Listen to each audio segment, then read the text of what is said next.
I don't want to yell things out. I'm not supposed to say things out loud that I think Well, you can all the time. have a little bit of what they call a filter.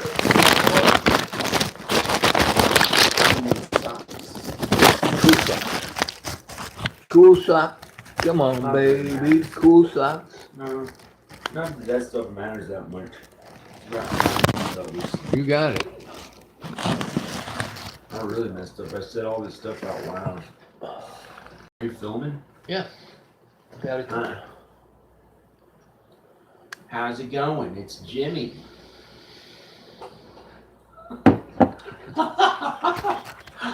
Jimmy? No, it's not Jimmy. It's John. It's Jimmy. I'm the star, like Betty White.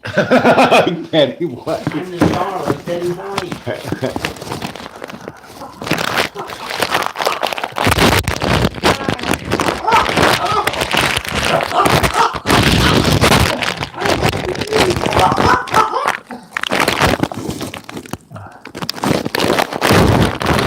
I'm the star, like Betty White.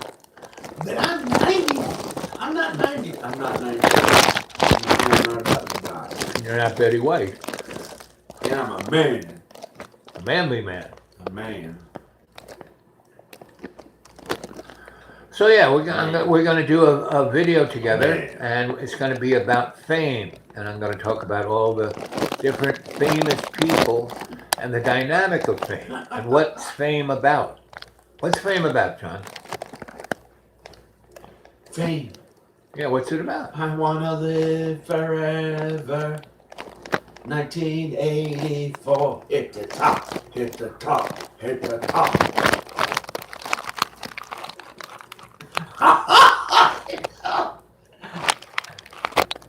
Fame is about. Well, Jesus was famous. He was the most famous man to have ever lived. Not during his time. Not during his time, you're right. You know, he really didn't He become. was kind of famous. No, and a small group of people. Yeah, a very small group of people. They had no. He's the most famous one. They had no social media. They had no TV, no radio. They hadn't, you know, they had printed matter. They didn't have photographs. They didn't have film. He had to do it to get the work, get his father's truth, God's truth out there, and to live his father's will for him on earth. The good news, Yeah. good news of He had to Jesus do it to Christ. get the good news to as many people as he was able to get them to. And So the it was good, okay for him to be famous. yeah, but he wasn't famous at the time. He A became little bit famous. not really. I mean, because there He were went other. into Jerusalem. They carried him on like a, or they. No, he rode in on a donkey. Yeah, a donkey, and then they cheered him on, and they had the Right. They cheered him on and said, "Yay!"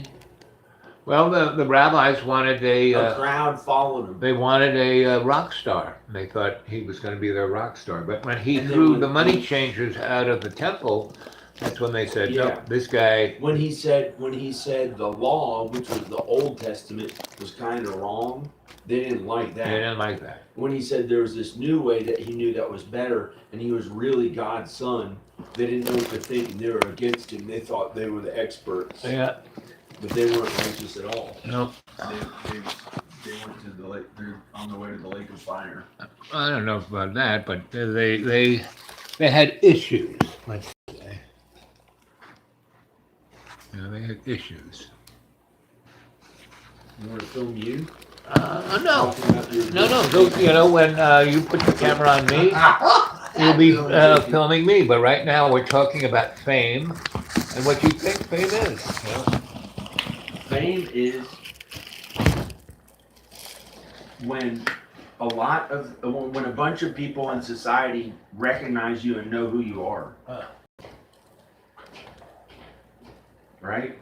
Well, what about when you look at Jesus Christ, right? So It's for good reasons, we hope. he was Not bad fame. he was well known about 400 years later. After My- he died. Yeah, but Every my intent was to get famous for my work. My good work, which was God's work. Did you think it was God's work back there in My 1990? When you did, It was pretty good. when you saw Vampires It of was always pretty good.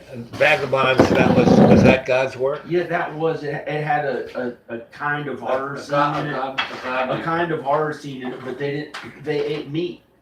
They didn't eat humans. They ate meat. Uh-huh. And I found God again more than ever in at the end of 2006 and beginning of 2007. Uh-huh. And a few days later, I decided to make a movie, quit being a real estate agent, and make a movie. And my depression all went away Uh-huh. because I asked God to please make my depression go away. I was in a small town. I had to be a real estate agent after working to be famous, and for my work, for my films, actually being really good at what I do. Which film was good way that which film was that? my way of doing it. Which film was that? And so I made The Vampires of Zanzibar. Ah. And I believed in Jesus too. So but was there really a it was God who I metaphor? Was there a reached out to metaphor in to that make movie with the vampires and the Impression real go in estate on it. agents? No, there were no real estate agents in the film. Oh. The screenplay was very different. I sat down and wrote it for, I think it took, a while to write. You write the screenplay first. It has nothing to do with the things you're talking. It's written ahead of time, and the actors only say what's in the script or improvise a little based upon what the screenplay really is. Mm-hmm. It doesn't have to do with just because I happened to be a real estate agent at the time. We didn't talk about it like in these videos. We talk about everything. What is he doing? He is good.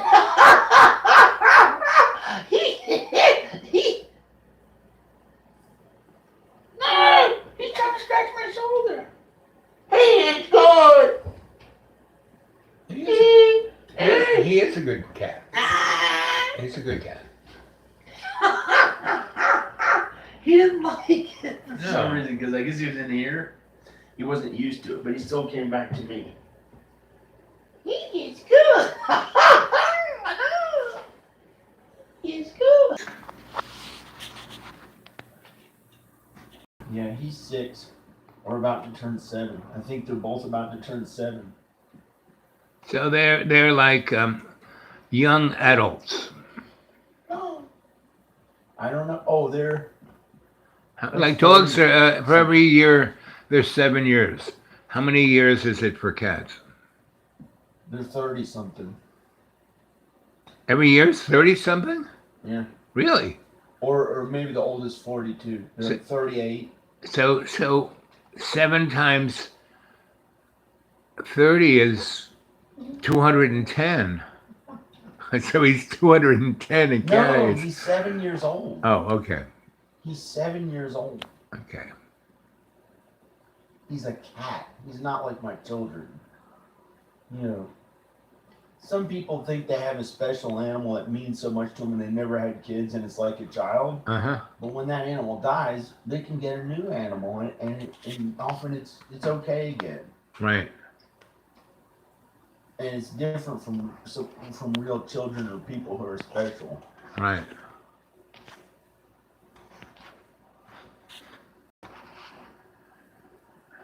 Fame, I don't know what to say about it.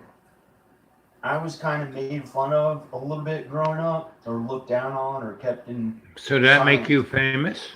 It kept me in silence. It made me have an insecurity about my appearance. So I left town eventually, and but it wasn't that bad. It was like I didn't feel love enough from how it had been for a while, and so I finally left and went to LA, and then God had me meet my wife there, Oh, and then we worked on being famous together to finally be the popular ones. okay. Hi. I don't know what I look like. You look like you. Okay. So, I tried to be famous. I worked at it. I worked at my work as a filmmaker, screenwriter. Good work. I was good at what I did. I wasn't like those people who are workers of unrighteous, who may be workers of unrighteousness. They're not that good at doing much of anything, Uh-huh. but they like to talk sometimes, and they talk, but they're not like they may be an actor, but they're not really that good at really doing something brilliant with a not brilliant, but like they don't work at it really hard to be really good of an actor. A lot of thought and stuff. They didn't work at it that hard. They might be able to talk or something. Like you're an electrician, you're a brilliant electrician, and there are things that people do on Earth like that, and it's good work. And they worked hard to be that good, and it wasn't easy. But sometimes you find these people are kind of like workers of unrighteousness, I think, but I don't know if that's true or not. And they're not really that good at much of anything, but they're mean. They can be kind of mean and sinful to try to get more. But sometimes maybe they're okay. Maybe they're okay at their work too. And sometimes a worker of unrighteousness is like somebody who is actually really good at what they do, but they become mean about it to finally get to those earthly goals that they wanted, and they work at meanness at it like almost their entire life, and that's what they became, that mean person to try to get to those, you get really rich or those things that they thought like fame or stuff like that, and that's when they end up in hell. The wicked people will burn in the lake of fire. So it's not worth it if you have to be mean to get to those goals. Then why would you want to be that mean person? That's not fun. That's not good. There's nothing good about it. Why? So, I'm 44 years old. I'm 44 years old.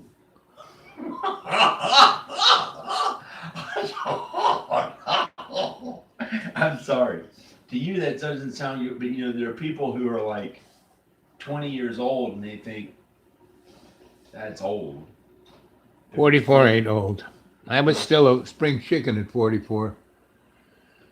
There are cool people. There are people who are good good parents and stuff when they're older.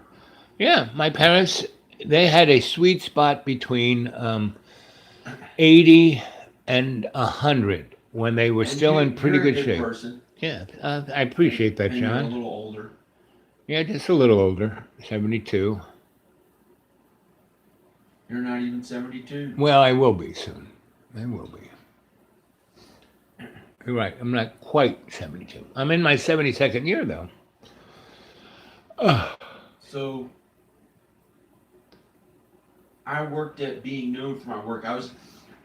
When I was growing up, I looked up to, I saw those people like the Beatles and stuff, and those people who are so loved. Did you see yourself as someone that could be a Beatle? No, I don't want that really in particular. You didn't want that? That's the wrong kind of love from strangers and stuff.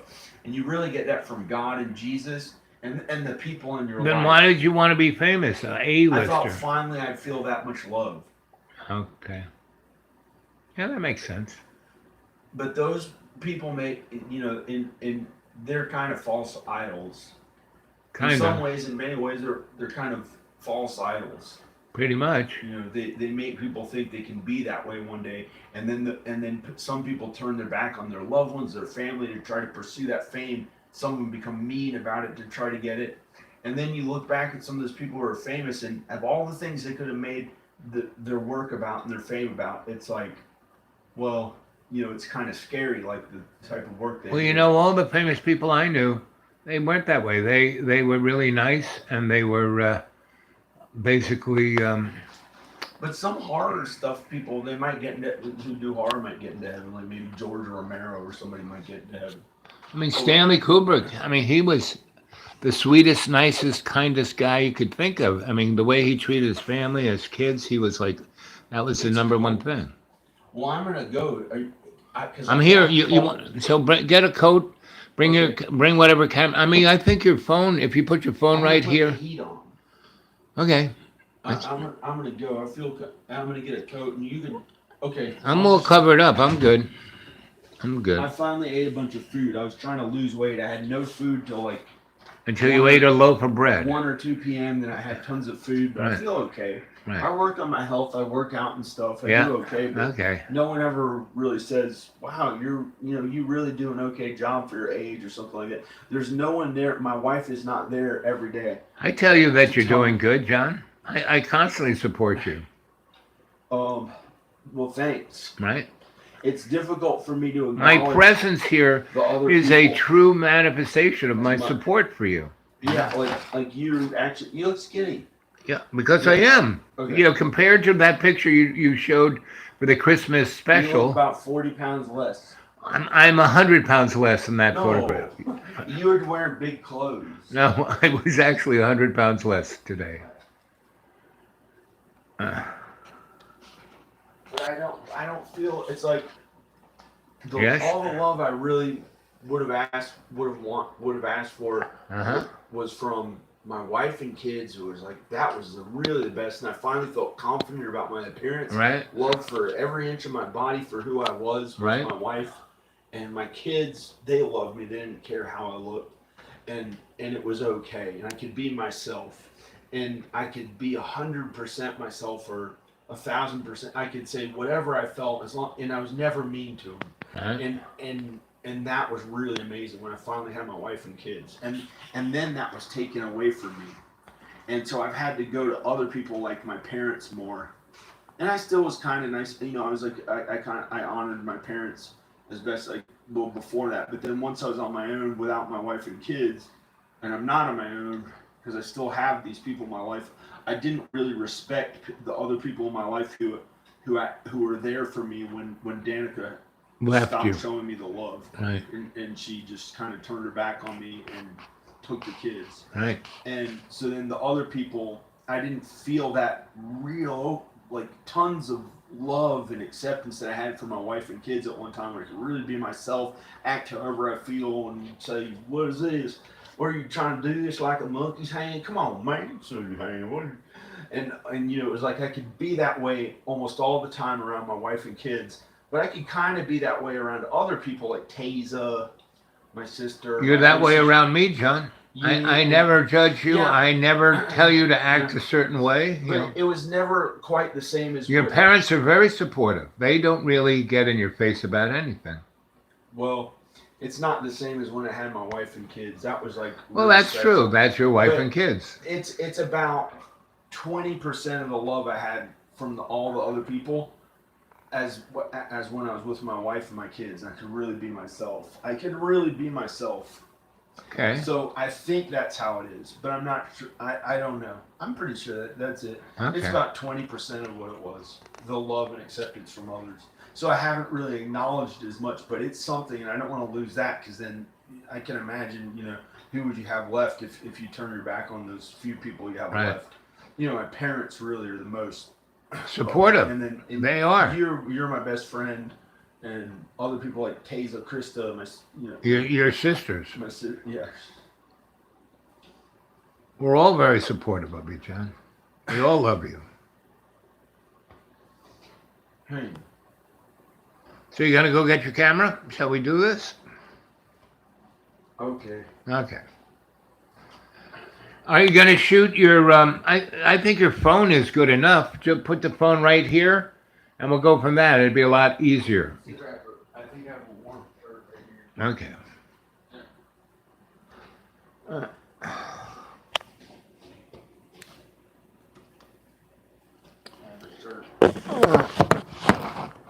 Okay.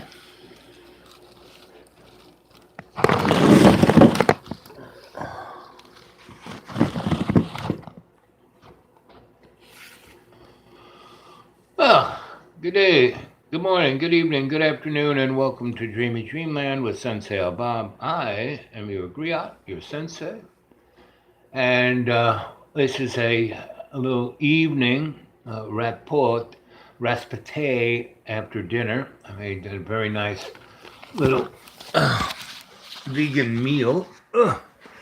Ay, ay, ay. We had a very nice, yummy carrots, greens, collards, spinach, onions, and yummy stuff. And this is ratatouille right here. And the two together. That was good, wasn't it, John? Wasn't that tasty? Yeah. Whoops, there he is. John's getting it ready.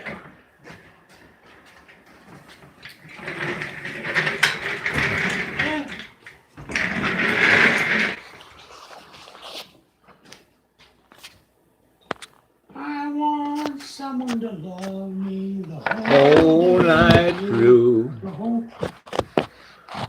Whole day, whole night, whole year, whole life. every day. Every Every minute. day through. Every minute. The entire day, 24 hours a day. Yeah.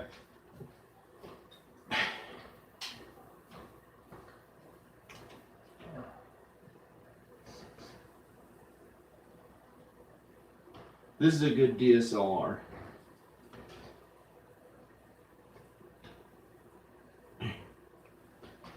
It's filming you, but you're not there. Is he filming me? Hi.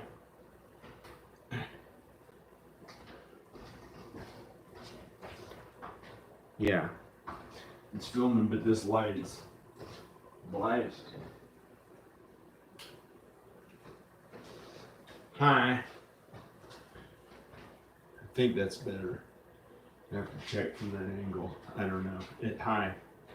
So I'm going to film Alan. He's going to talk about famous people. And he's met a bunch of famous people.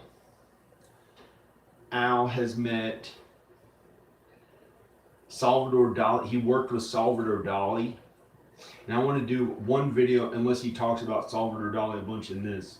I want to do one video on how well he knew Salvador Dali, because he worked for him and he knew Dali and Dalla. And they had a weird sex life. And he was Salvador Dali was one of the kinds of artists that I looked up to growing up, that I thought maybe I'll get to be that way. But when I found out the way they were, I don't want to party.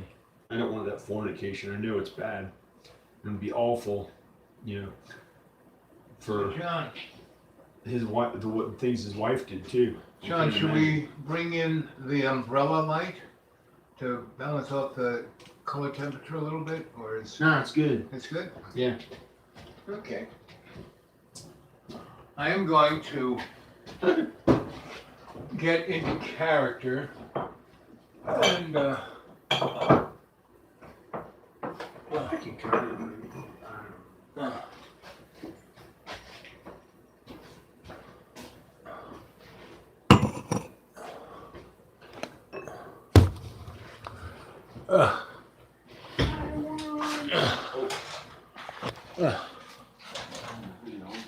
I'll keep quiet. okay. Well, we're not doing that yet, so you can talk all you want until we start to roll.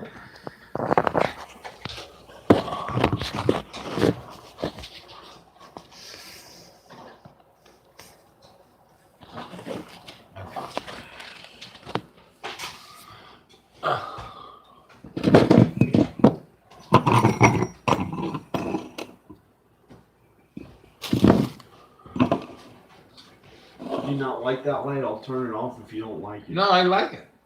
Okay. You know, like I said, I think it balances the color temperature. You're gonna talk about Dali and Dalla. I'm going to talk about art, fame, and all those folks.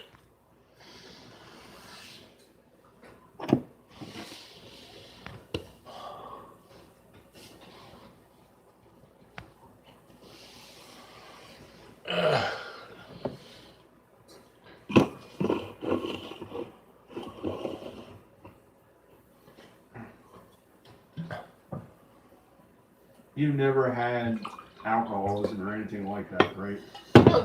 I never had. You hardly ever do that kind of drug stuff. No, I don't do it at all. Okay. My body really doesn't like. That's why you're so healthy at your Yeah, age. right. I never did it. It just doesn't like it. So, we starting yet? Are you rolling? I'll start it. I can start a new video. Are we rolling? Yeah, we're rolling already. Okay, good. And good evening, and welcome to Fame. And what is fame? I am your Dr. Dude, Al Bob. Whoa.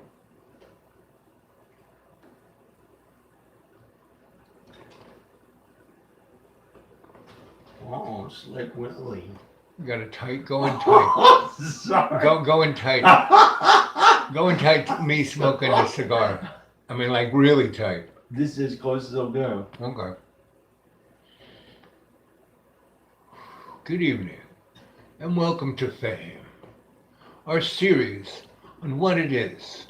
What is fame?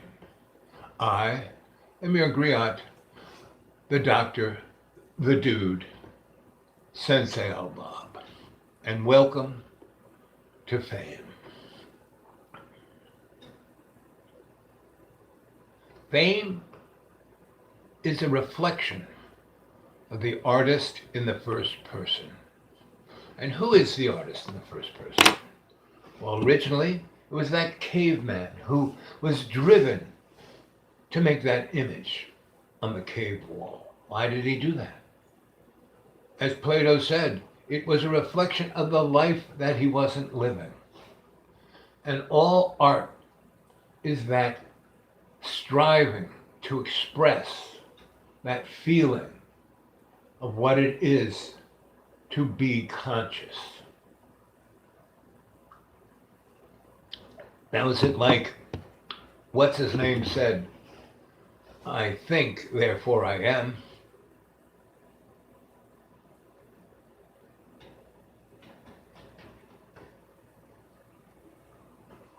Or that other what's his name, who said that if you're not remembered, if the crowd isn't cheering, if you don't feel that sexual excitement from what you do, then you're a nothing. What is it? You know, is it what the burning bush said to Moses when Moses asked who he was? And the burning bush answered, I'm a work in progress. So I, your dude, am like the Forrest Gump of culture between 1955 and today. It's not anything I did, it's just that I was in the specific right moment at the right time. And everyone thought Jesus was walking across the water. No, he had perfect timing. He was just stepping. Every time he stepped, there was a turtle under his foot, so he didn't go splash into the water and look like a jerk. And that's what fame is. It's that perfect timing, that quintessence. The man, the cave man drawing that picture on the cave. Where did he get that idea to take the carbonized piece of wood and draw on it, And where did he get the idea to draw, And then that driving force to express had come up all through culture. The Phoenicians, the Sumerians, the Babylonians, the Egyptians, the Greeks, the Romans, the Holy Roman Empire, the Spanish, the English, every culture there was that drive to express. And just not in the visual arts, but music and poetry and theater, Shakespeare, Mozart. It was in these people. It was a great sculptor in the time of the de Medicis and the popes that paid for all this art to be created in the pre-Renaissance time. When we were coming out of the Dark Ages, there was that 100-year period of starting to build those big cathedrals. Well, they needed artisans, and they needed mathematics, the whole building up so the inside could be columns like the Roman and the Greek buildings had to have. I mean, that took math and science and understanding, and it all wrapped around that conscious creativity to co-create in loves, and everyone who made the art was driven to make it through love, not through some idea that they were going to be cool. No, it was this expression of wanting to show their love for God and for the appreciation of Jesus, because everyone in that part of Western Europe were Christians. And other people came in, you know, the Moors, the Muslims, the Jews, they came in and they brought their own culture. And in that 300-year period, they were allowed, they were accepted because they fit in a way. They brought things. Moors brought the math that created those great cathedrals, right? And that's what culture is this constant recreation and appreciation of, you know, God's co-creation. That's what we're here to do, to co-create with God, not to, you know, a lot of people, this is where fame gets a real problem. It says card full. Okay, then we gotta stop. You can keep talking on yours and I can edit that in, but it's not gonna. Oh, wait, let me delete some of these other footage. From other things? There's a footage of me playing drums and delete it. Okay. I can pick up wherever you wish. Where is it doing? So how's it look? Really good, I guess. Well, let me get up and take a look. But you know, before we it's too start- hard. It's too small of a screen. I think we can film again. Okay. Okay, I'm filming again.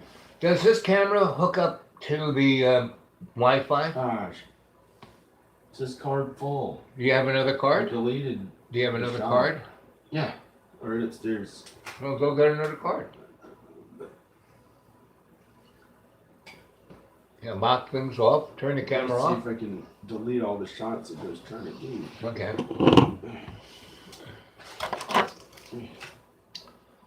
Oh. So did you get a close-up of the cigar? Weird. I don't know what it's doing. Well, that's the thing about films. Fish.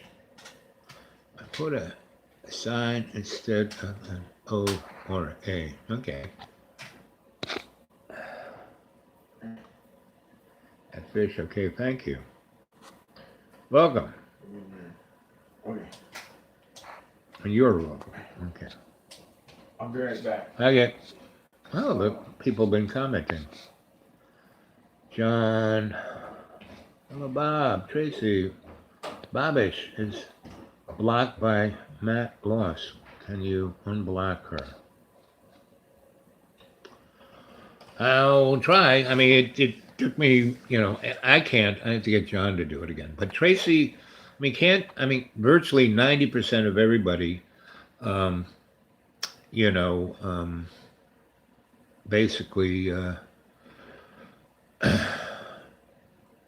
had another address that they could come on, right? And pretty much everyone came right back, right?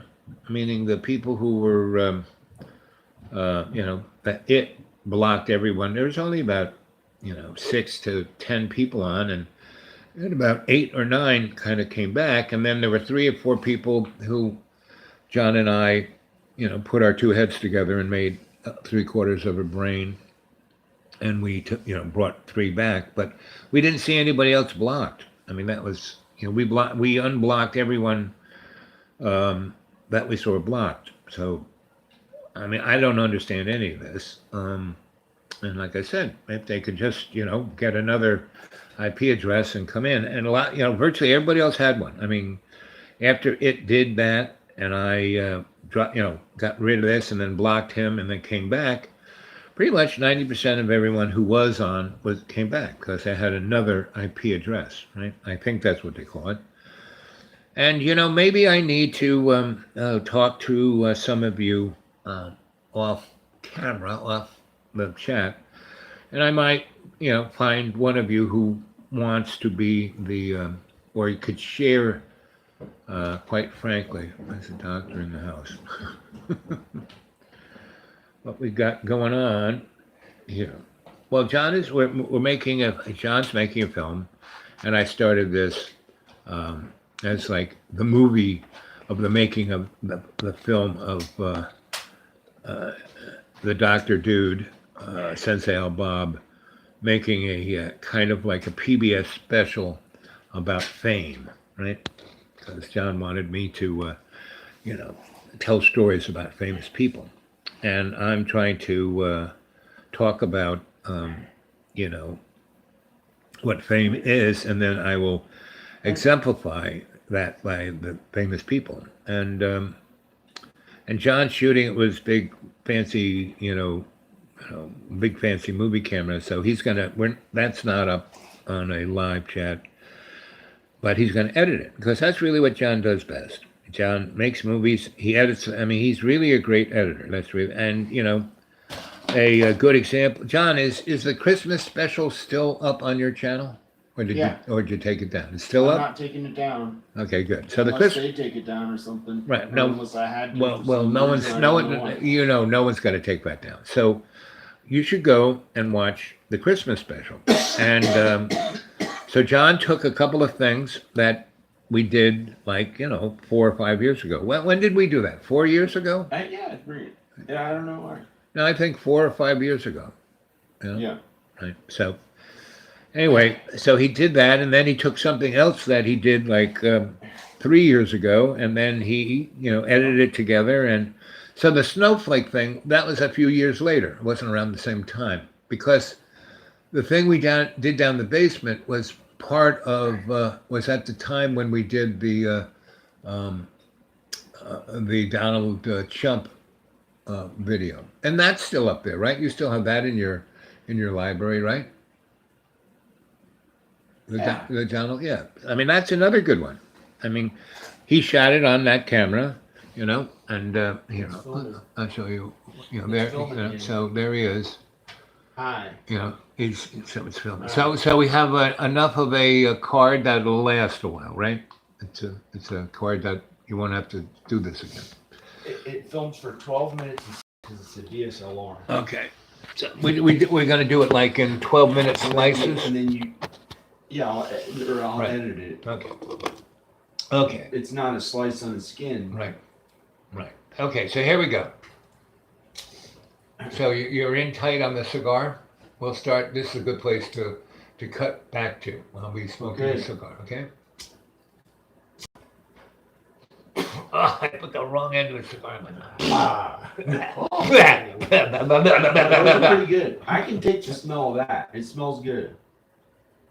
Not like a cigarette a bunch. I don't This like is a a bunch cigar. of This is cigarettes. Swisher Sweet. This is a cream, a Russian cream Swisher Sweet. That's pretty cool.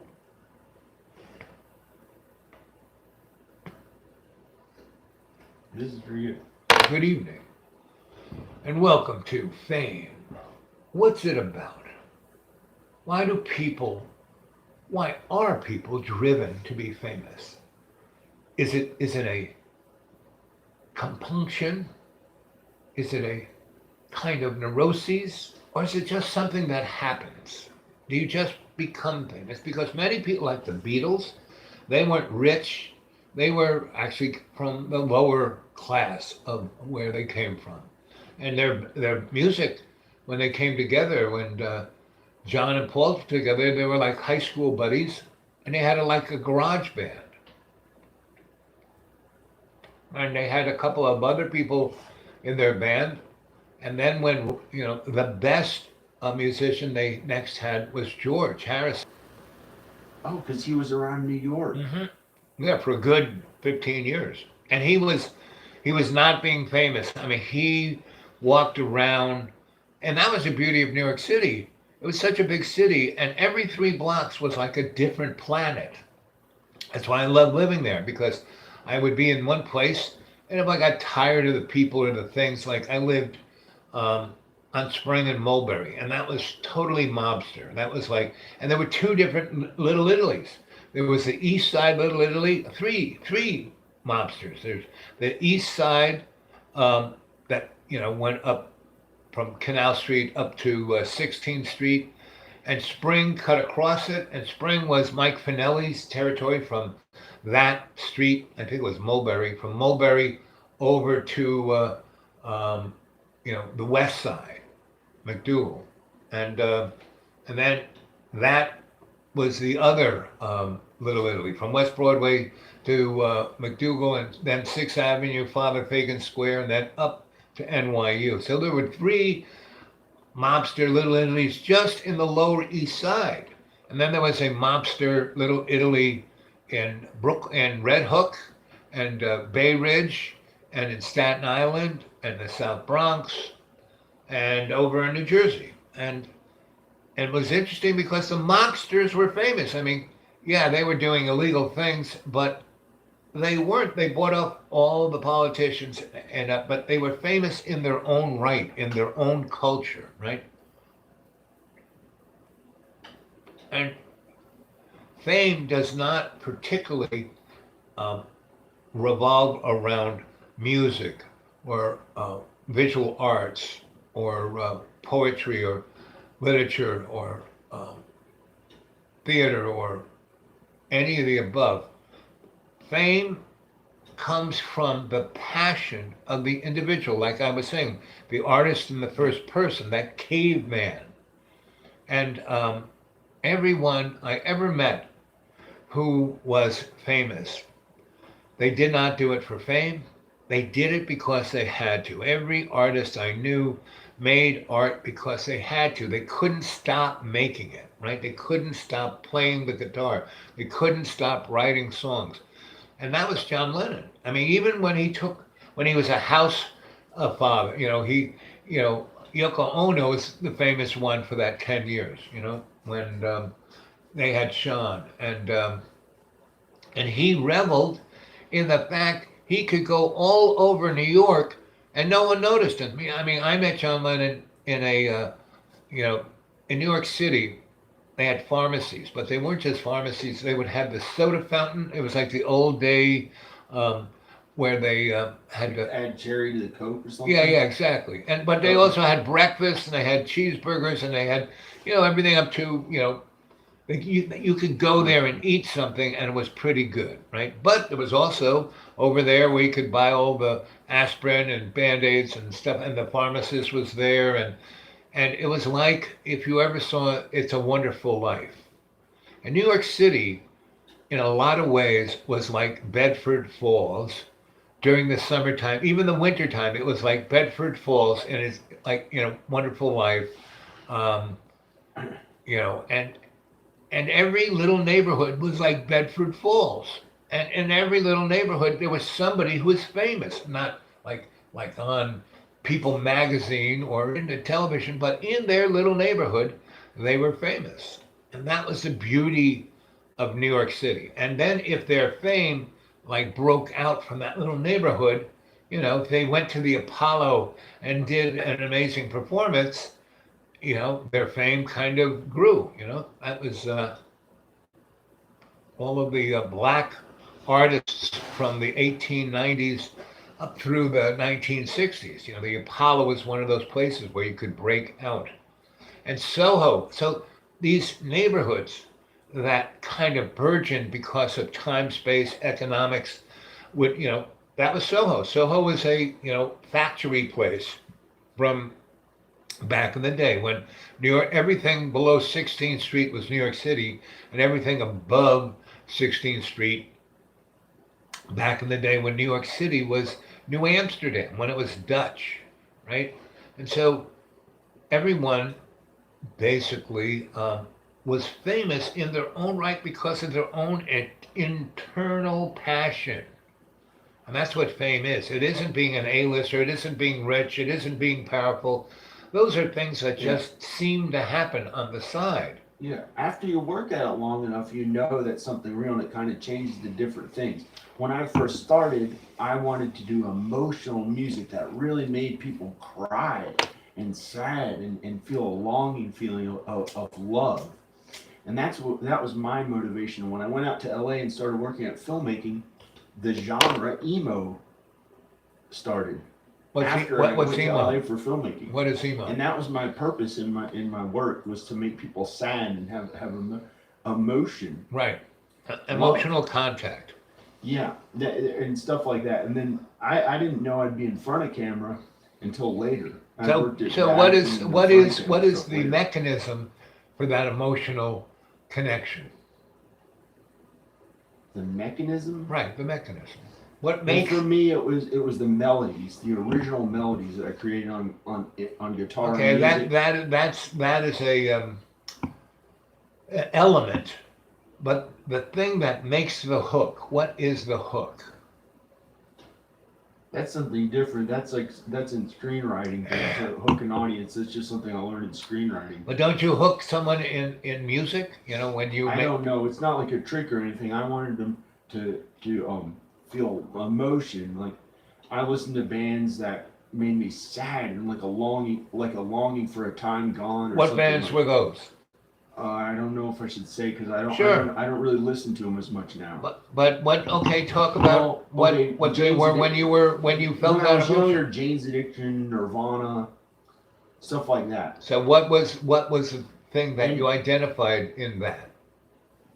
the emotion, the What emotion? melodies, the original melodies. Ecstasy, Sometimes happiness, melodies, sadness, depression. What was the emotion that sadness, like for like a time that was years ago that you wanted things to happen, or you enjoyed it, and really just love. Like it was my way of trying to, I guess, use my work on earth to do God's work. were you thinking And God about is doing love. God's work at God that is time? love. I didn't know. I did God's work, but I wasn't as aware that that's what I was doing. I had intent to do things, but I didn't quite know how to. I was learning how to put it into words, but I had played music and film and art and stuff like that, but I wasn't as comfortable and confident as I was when I got older with my work, and you know, knowing how to do it as well. I was like, wow, this is like, it was like something I wasn't as used to doing, and I tried to do more, and you get better at it and stuff, and it was like, but sometimes I had to take it easy, you know. I was a kid. When I was first starting, it was like the good old days. I was a teenager, and I didn't have to work that hard at here and there when I enjoyed it and stuff, and it was okay. And then I take it easy or whatever, and then I started saying, wow, and it hasn't gotten there yet. It was 1998. I was 19. I was like, or 20 or something like that, and I was like, I really got to work hard at this. So I started trying to make myself work harder at it. And then it just took time. I would do it here and there, and then 20 years later, I was like really good. And I worked, I don't know. Somehow I got really good at it. I don't know exactly what it was, but it was doing God's work. There's all different ways to look at how we think our life is. We may think it's one way, and it may be something a little different. But God knows. There's a book called 10,000 Hours, and it basically talks about people who had a passion or an interest about something, and they stuck at it for 10,000 hours. And the Beatles, he described the Beatles, and that when they started out in high school, they loved music, they loved listening to the stuff that, coming from New York, the black R&B, the rock and roll of Elvis, and all of the Big Bopper, all of those folks. And they were listening to that, especially the black the music. Beatles too. They had to start recording again. No, the Beatles started when they were in high school. How did they have all that love? How did they make people love them that much and go that crazy and scream? The young girls all loved them. Well, because they put 10,000 hours in before that. Meaning they first had from high school, they left high school, took their, exams and were in, the thing that they thought they were going to do. They went to music school, they studied, but right away Paul and John had known each other since high school, and they were writing songs, and they in England, in the working communities, they had these things called, they have pubs, and they have common houses, and then they had the thing that the council is called the council house, which is like a big, where people go to have weddings, and where like 500, 600, 800 people can fit in. There's a stage, people dance, people, it's a place where the community comes, like a community center, and they would perform there, and that's when they was in front of it, and that's when George Harrison saw them, and they started playing together, and they started getting more focused, and they had a drummer, I think his name Pete Betts, and he thought he was better than they were, so he left And Ringo, he was playing in other bands and he was actually getting paid. He came and joined them, and then they went to Germany, and they played in basically a strip bar for 2 years. They had 3 shows, one starting in the afternoon, one at dinner time, and one till like 4 in the morning. Then they sleep from 4 in the morning till like, 1 o'clock, get up and do it all over again. And they did it for like 5 years. They put in 10,000 hours. And by the Man, strip club. time they finished that, they had been living in a little apartment all by the 4 of them, and they were working on songs, and they had a But they playlist. might not get into heaven. Just because they played in a strip club? No, no. I mean, we can't judge them. We don't know if they'll get into heaven or not. You really think somebody with billions of dollars, all those earthly things, all those people looking up to him as a false idol, you think that they would get into heaven? Yeah, I definitely think those boys are going to heaven, because they caused so many people to feel love and to have a memory. And memory is, The people Beatles say is that It's not the conscious. Bible. The Beatles are not the Bible. It's not God and Jesus. Well, they never said that. I mean, Paul, actually, they were being interviewed when they first came to New York, and they were talking about popularity and fame, and Paul said that they were more popular than Jesus, and they got a lot of blowback on that one. Oh, that's not true. What did John Lennon say to you? Do you remember some of the things? Oh, that you sure. had I remember conversations meeting about? John. I met at this place. That was a pharmacy. It was right across the street from Lincoln Center. I had a girlfriend who was on 70th Street, maybe, yeah, way on the west side, she lived near, what's his name? Grant's Tomb, right where West Side Highway goes into the road that goes to the George Washington Bridge. And it was a beautiful, there were about 6 blocks there, and they're all dead end into that park. So each one of those streets were real quiet, not a lot of traffic, really nice little apartment on the ground floor. And it was her apartment. And I had my big loft in Brooklyn, but I spent a lot of time at her place. But And John Lennon might actually go to, he didn't really believe in God and Jesus. Imagine there's no. Oh, no. He had a great faith in the great creator.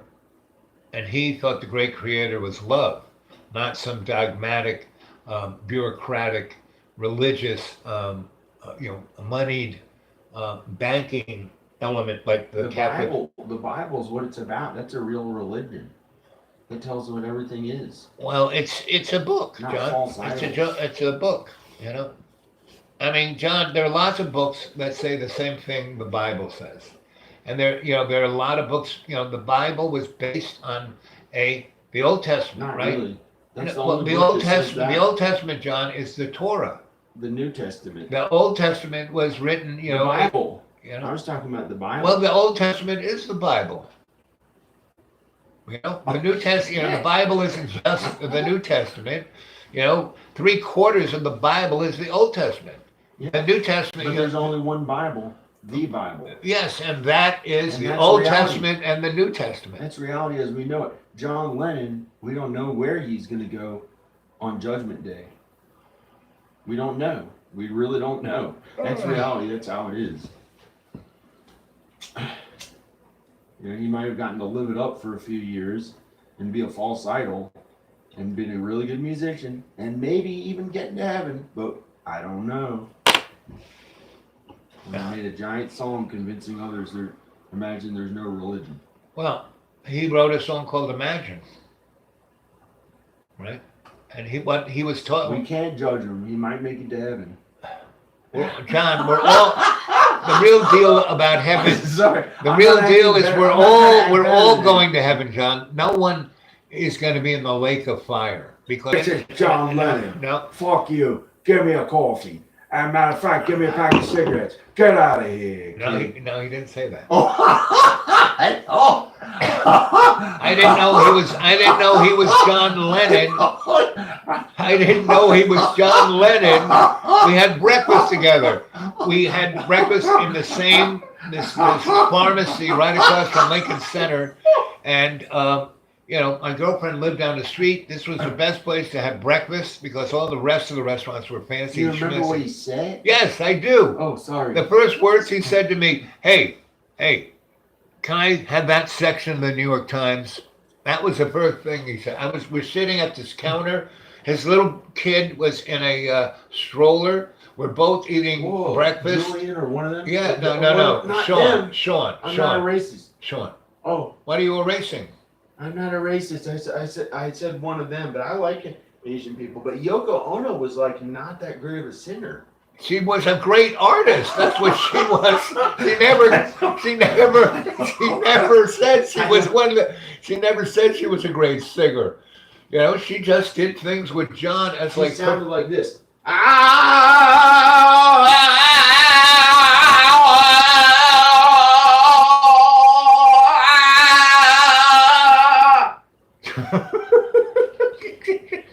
But I didn't know. Not really. You really knew John. Or you talked to John Lennon. I went to their house. I had dinner with them.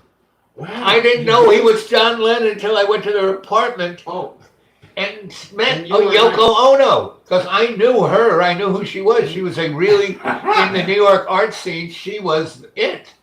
And oh. I didn't, I'd seen John Lennon because he didn't Did look. you talk to Yoko? Yes. Oh, because she was in the art scene. She was in the apartment. You were in the No, art she was in the apartment. Oh. I mean, John and I had breakfast for many weeks because we just happened to we go have breakfast about the same time, around 9:30, 10 o'clock. And he was, not every day, but at least once or twice a week, I would meet him for about a month or two. And at one point, say, "Oh, you should come over and meet the old lady." I had no idea he was John Lennon because I wasn't following that scene. When I was a teenager, I liked their music, but after Abbey Road, I wasn't really following anything they were When doing. was it?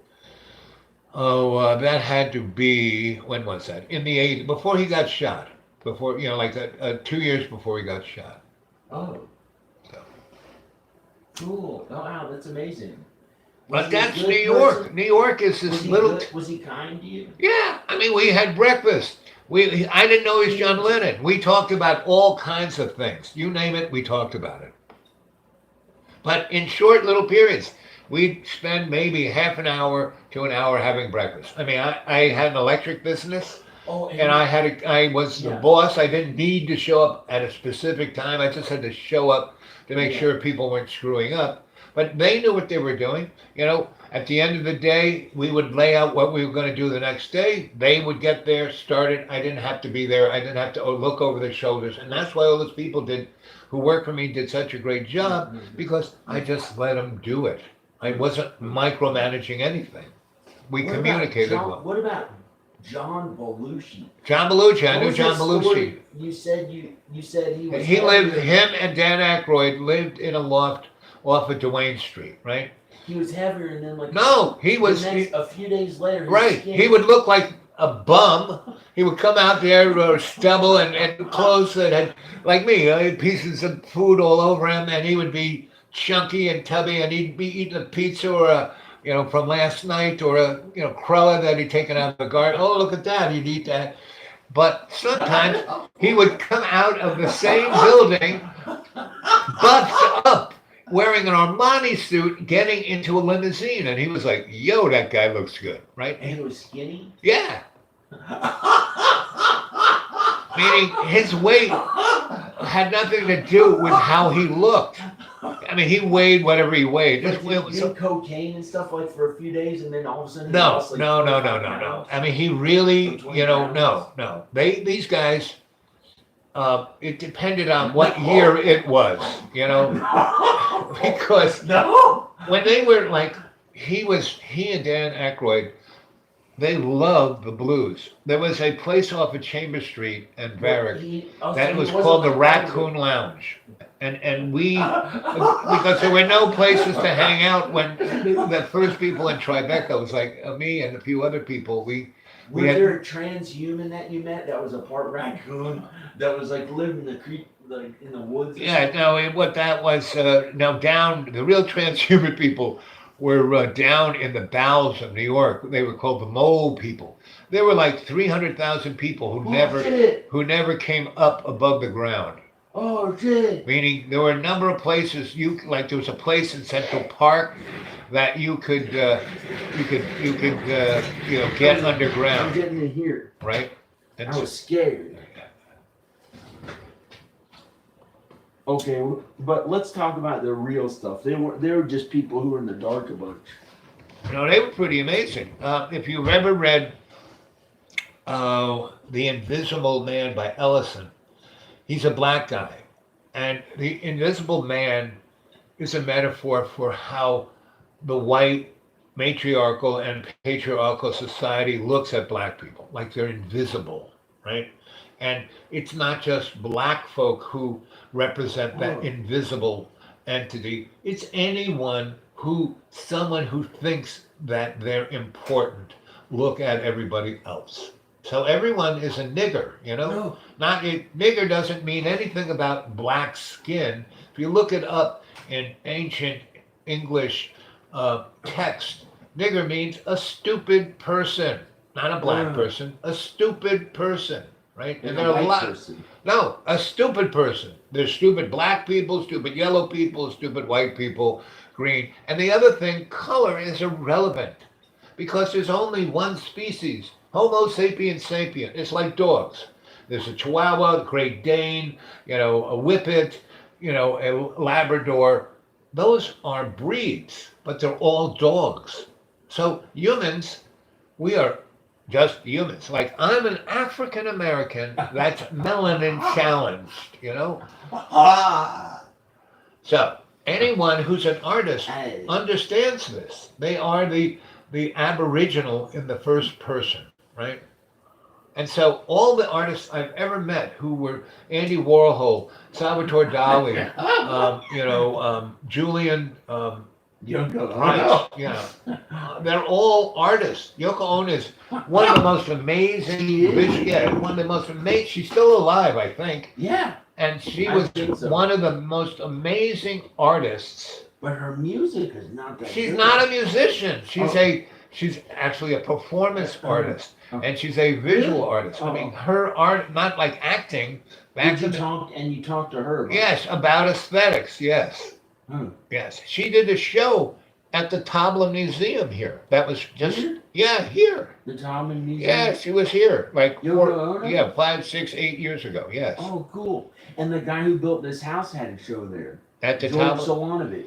Yeah, that was right after I moved here, but I didn't get to see it. But I had bought his masterpiece house, this house. But no, he didn't have a show because the Tabla Museum was built. No, like, he had an exhibit there or a show. Well, maybe yes, but not while he was alive. Yes, No, it was they may have. It was in 2017 or something. Yeah, they may have shown his work, but and that's because George really he's another guy here. George and Inga Solanovich, who built this school, they really represented. And what was truly interesting about those guys, Inga was the artist in the first person. George had an inferiority complex the size of this house. And so everything had to be about him, right? He felt so inferior that he had to push people around. Inga, she knew she was good. She didn't have to prove anything. And that was the real difference between these two. And Inga was so smart. I mean, I'm sure there was a spiritual and a physical connection between those two because they spent like 80 years together. But I bought this place probably 8 years after George died. And before I bought this place, I was living in that little A-frame, and I used to go see her maybe 5 times a week. I would take her shopping. I'd take her out to lunch. We'd have lunch in her house. She had this thing called Grand Canyon, this cheese, and whenever a guest came, she didn't eat out of it. She took it out and shared. It was her plate of hospitality, Grand Canyon. And she had things to drink. She had liquors and wines and tea and whatever you wanted she had. And I would go there at least because it was so much fun because she had great stories, I had great stories, and we just told great stories to each other. but she was truly the artist genius of that crew. And George, he did spray painting. Inga was George's wife. Right. They're artists. They built this neighborhood. They built the houses in it. Right. These artistic But their real houses. story, Inga wrote a book, Travels to Inglenook or whatever they call this place. And they tells the story from her. She was born with a silver spoon in her mouth, not a gold one, a silver. Her father owned a big factory and they had a big house, and she had nannies and teachers, and she had her pony, and her father loved her, and she could do whatever the heck she wanted, all the way up to teenage years. And she went up to university, and then she went to the Sorbonne, and then she went to Berlin, and she followed that whole amazing art thing that existed from the 1880s to 1928, right? Or 31.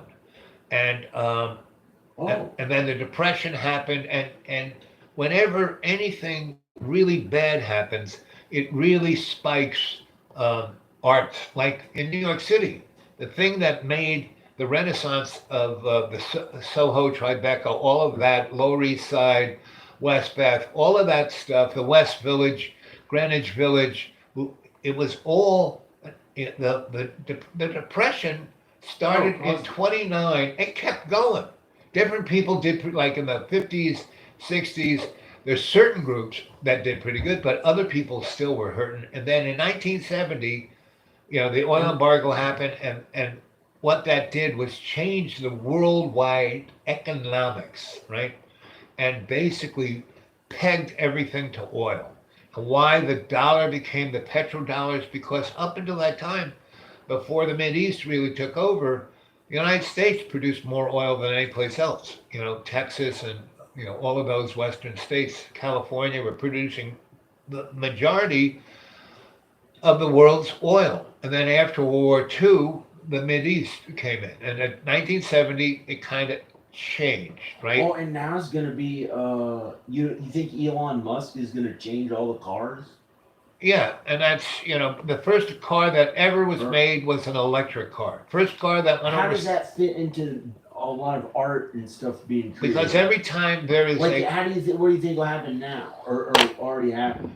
Every time With there's the big oil, and that caused a bunch of art. Yes, whenever there's an economic depression, like look at the depression in the 30s with the WPA, and there was a great explosion of art, right? Oh. And then World War II came, and that art turned into propaganda, and Germany and the Tavistock Institute really and the United That's States. really bad.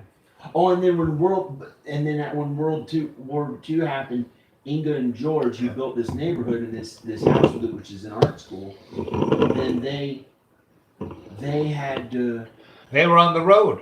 They were took always all one their- step ahead of the Nazis and the war. They Like took when all their when money from Inga and set them on when foot. Inga had Or her on- first baby, no. she had it in a ditch while an American plane was strafing because they were in a kill zone, and this American P-50, Lightning. She was down there with her hoo-hoo straight up in the air, and a Nazi doctor delivered, Michael, Mishka, and there were 50 caliber shells exploding He's a friend all. of ours. Hmm? He's He- still he- alive now. Yeah, he helped He's build this. alive and well. He said Yeah, a he's couple in years Germany. ago he felt really young. Last He's time I in his saw him, he was 80s. young. He's in his 80s. His He- latter he was 80s. 78 and he was. Well, that was young. then. Now he's in his He 80s. was young. He's in great shape for his age. He's in great shape for his age. Yeah, he looked cool. He looks cool. But too. he, Dresses- both he and his sister, were like in the shadow of their father, and so he had to go back to Germany, and Because he was a big famous, kind of famous artist. right around here for sure. But Inga was famous worldwide. She created a book when she was 19, and she loved birds, and she had a thing for nature. And they survived Nazi Germany, right? They survived. No, after that- they survived World War II, not just Nazi In Germany. Germany. Well, not just there. They were all over the place, running away from the war and the Nazis and everything else. They were on foot for like 8 years. Because the people in the death camps came to were America. And the they, people, and they first bought could 180 they acres, wouldn't 200 they weren't acres. allowed to come from America. They first had to go to South America, and they went to Argentina, and they met a whole bunch of the Nazis who tried to put them in concentration. Hey, George, how you doing? No hard feelings, right? And then they finally got to come to New York, and they spent a year in New York doing paintings of rich people's dogs and children to get enough money to buy this place, and how And they had to work at a chicken. a chicken farm, right, upstate New York, and they had a map of the United States, and they didn't spend any of their money, and they would throw darts at the map of America, and when the dart hit, they would put a little red pin, and the place after they made enough money. It couldn't stand it anymore. They chose Roanoke as And their this is how favorite. they chose it, by throwing a dart at a map. They said they looked at the weather, all these things, considered the things, and then chose. They said Roanoke is the best. It's either there or Washington State, something. They were in upstate New York. But for Roanoke was, they liked Roanoke the best. The weather. Because of this map and darts, they put the place that had the most darts and the red little pins was Roanoke. After a year of throwing darts at a map, that's how they picked Roanoke. And yes, they also looked at the weather and all that. And Roanoke that's why I'm here. When I stumbled into this place, I was working as a demographer, looking at trends for all kinds of people. And Roanoke is the microcosm of the United States. Every slice of the pie is here. Everything. Then why is did here. I not get to be a famous A-lister here? Because you Or anywhere near enough you- just you to pay let- my bills. you let At it. instead of being passionate about, instead of being driven to do your art I as made money at it, but as a art, basically you look at people like Vincent van Gogh. He did not, if his brother didn't pay his rent, he'd be out on the street. But Vincent just kept painting and painting and painting and painting. And virtually all the great artists who made it didn't make it until after. And the same thing with literature. You look at James Joyce. Everyone thought the guy was nuts. And it took like there were people who understood understood the modern dynamic of literature, and realized this guy was brilliant, and that's why they kind of supported him. But he did not get understood until after World War II, right? Same thing. Virtually anybody who had something going on were never appreciated until after they were dead, And they don't. And the people who become really popular, really famous, Katy Perry, or any of those folk become really, because they, what is fame? It's the dynamic of the appreciation of popularity in the moment, not whether it's good, bad, or indifferent, or whether it even touches your soul. It's what the majority of the mass says. And that's what makes fame. Not whether it's any good or whether it's going to be remembered for, posterity, but whether it's any good. Mozart, Beethoven. I made some money at my films and videos. Making money at what you do, it's not, it's irrelevant. It's irrelevant. One video that I did made $155,000.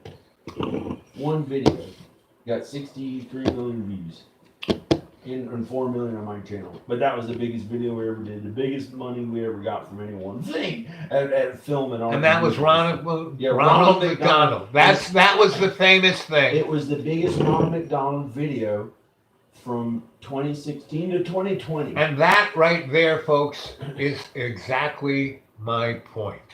Go look at that. That is not, We did it right it's not before Vincent Clowns Van Were Bad. Gogh. It's not We did Mozart. it a few days before Clowns Were Bad. 3 days before Clowns Were Bad. About 3 days before Clowns Were Bad. And then they became they had all this clown stuff in the woods, and my particular video was Ronald McDonald in the woods with my son Roan, and her video was somehow her video is the one that got really big and it brought the views back to my channel, and hers got really big on her channel that I got her to film. Well, I guess that's what fame is, guys. Go look at John's video of Ronald McDonald, and you will see what fame is. And by watching that and realizing that's the fame of the moment, that's why we are in the pickle we're in right now. And that's a good thing, because right now, everyone on this planet has been taking the red pill instead of the blue pill, right? And That's a funny thing. the mierda is hitting the fan, and it has been in slow motion since Jack got whacked. You know Who's Jack? what Jack got whacked? John F. Kennedy when he got assassinated. That's when, in our period of time, is when the mierda started hitting the fan, but in slow motion. You know, we went from that into basically Vietnam, which we should have never been there. And then the war wasn't just But in Vietnam. You were friends and roommates with Joe Kennedy. Yeah, or Joe somebody Kennedy. Yeah, Joe Kennedy. You know, Robert Kennedy's middle son, who was a congressman. Yep. And you were roommates with him at some Very prestigious prep school or school. whatever. Yep, Oh, yep. okay. Very, and it was a prep school for uber rich people who had gotten thrown out of other prep schools. You know, who got thrown out of Deerfield or Eton or So any you of know a those. bunch about the Kennedys. Right. You know a bunch of. Oh wait, it turned off. Okay. Well, I'm getting cold. I'm going into my room and read. So we'll do this some more, right? Because this was just what it was. It's not the whole Please thing. keep filming on there. Can you say bye? Well, I'll say it later. Yeah, When I you film don't worry it. about it. I mean, we'll do this again, John. Oh, We'll do more This will because, be a one video. but not this one. You're gonna have to. You know, I didn't even tell any stories about famous people. So, Yeah, there's plenty. John Lennon, Yoko Ono. yeah, but there are a lot more. And so Are we'll. you still filming? Yeah, this is still running. Oh, okay. Can we say bye?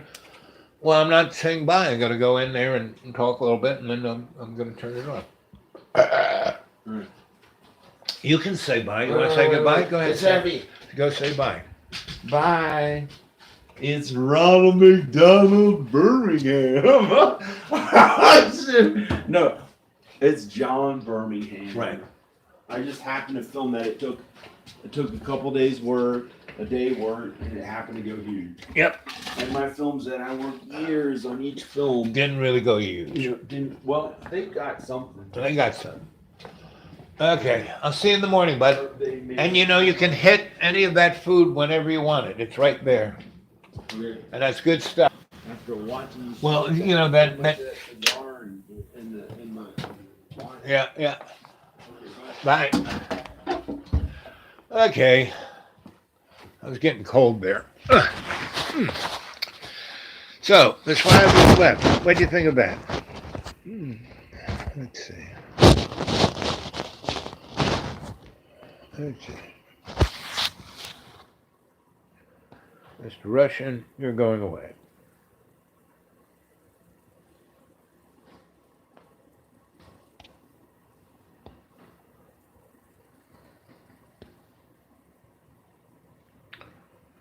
Boop-a-doop-boop-boop.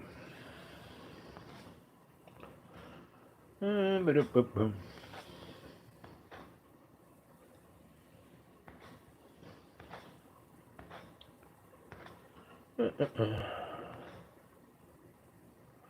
Hey, Lana. So that was an hour and 20 minutes, and I took the Russian off. Let's see who else. How's life?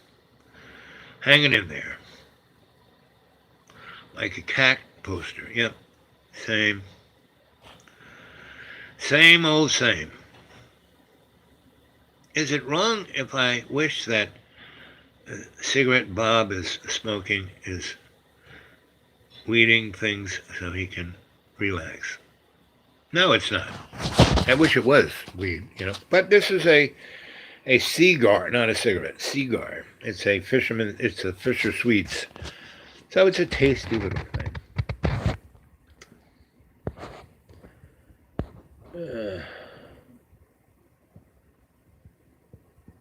I got a lot of patience. Yeah, and that's one reason. I mean, this is like, training day. It's also, like an experiment. It's also like research. It's also like many things, So it's all good. You crack me up. Yep. You in Sweden? You're from there? Well, yes, Sweden since '89. Born '85, Albania. Oh, so you went to Sweden as a kid, Lana. So you are, lots of. It's like me. I'm Irish, German, and Italian. I have all those roots, and it's very interesting. When I lived in Europe, and I lived mostly in Ireland because I have an Irish heart. I'm a bard. And I went to Germany, where my roots are, and I could see my dramatic rocket scientist brain. Gutenberg, one of my favorite places is Gutenberg.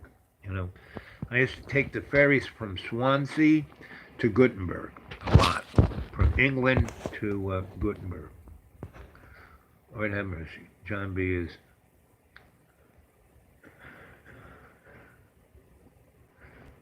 Well, whether he means well or not is more.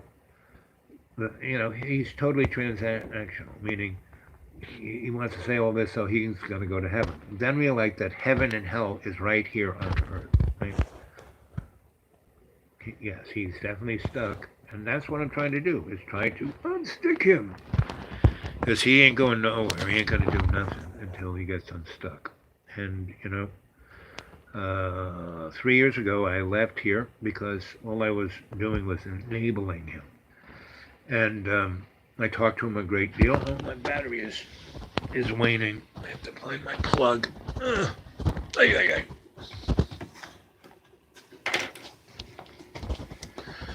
Where is my plug? Here it is. Okay, plugging it.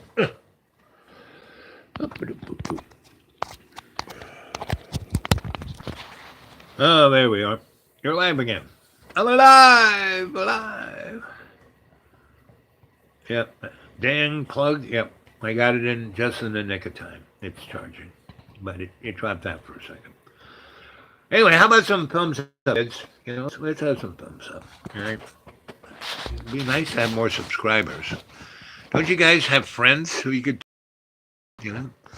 enlarge the cadre? But it really doesn't matter. Oh, there's one. Thank you. And I have to thank all those who've been dropping things in my PayPal. It does work, and I really want to thank everyone. And my laptop is acting a little crazy, so I write a lot, and so I don't want to. Everything goes up in the cloud, and I used to be able to, get that stuff, just hit Google Docs and there it'd all be. But now it only shows the last 3 things I worked on, and every time I would like go on to PayPal or go on to YouTube or go on to anything other than Google Docs, it wipes whatever I've been working on last. I mean, it goes up in the cloud, but I can't get at it. I have to close my computer completely, and then when I bring it back up, I can go into Google Docs and see everything. But I can only go and get the rigmarole of not knowing what I'm doing.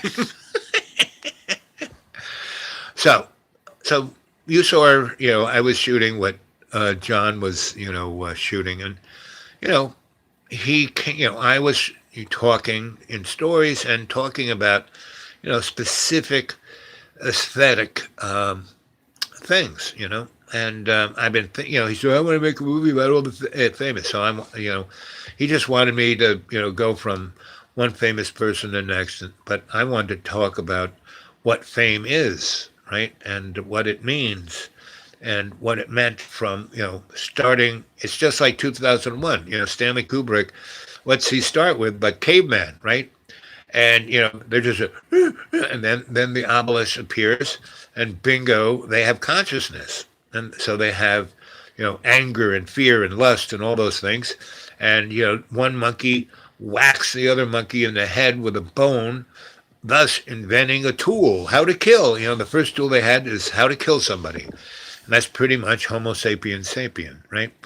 And guy screaming and everyone's jumping up and down with the dead body there, and he throws the bone up in the air and the bone turns into a spaceship, right? So that was what my thought of this was, and that's why I started back with the caveman, right? Why did the caveman draw that first picture, right? And so I'm just gonna basically let John do. He has his big movie, not his phone, but his big whoop-de-doo feature-length movie camera. And so he shot it with that. And, what that is you don't shoot a movie all the way through. You shoot all these little parts, right? So I'm going to give him a lot of little parts and see if his little consciousness can put them together into something relevant, something interesting, something dynamic, And if he really edits, and one of his best skill sets is editing. Like I said, if you go watch the Christmas special he did for this Christmas, he took about 5 different elements from, over a 5-year period and put them together and made something interesting, right? And the Donald Trump, and that was the first time John threw me out was we do the Donald Trump video. And this is like, I don't know, maybe 3 or 4 weeks before the election, in 2000 and whatever that was, when it's 2016 when he got elected. And so we do that. Go watch that, right? And I'm basically playing Donald Trump, in the future, right? 2034, right? Which ain't too far from here, But from 2016, it was, at least 15 years away, if not, 20 years away. So I did this thing, and I basically, in that, pretty much, did a, saying what was going to happen. And I did all this, and here it is, 2034, and everyone in America is Hispanic. There are no white people left. There's only a handful of us left. And we're heading that way, right? And that's why we're having all of this stuff, because the handful of white people, they're like, because they're already outnumbered. So, and the only way they can go back to being in power is if they basically put everyone of color as a slave again. Because, like Mississippi, good example, 1840, there were 90,000 rich white people, and there were 6 million of black slaves. And that's why, the Second Amendment ain't there for everyone to have the right to have a gun. No, it was the right to have a orderly militia. And that wasn't like, the National Guard. The orderly militia was owned by rich white people who they used this organized. It wasn't like to fight off the British.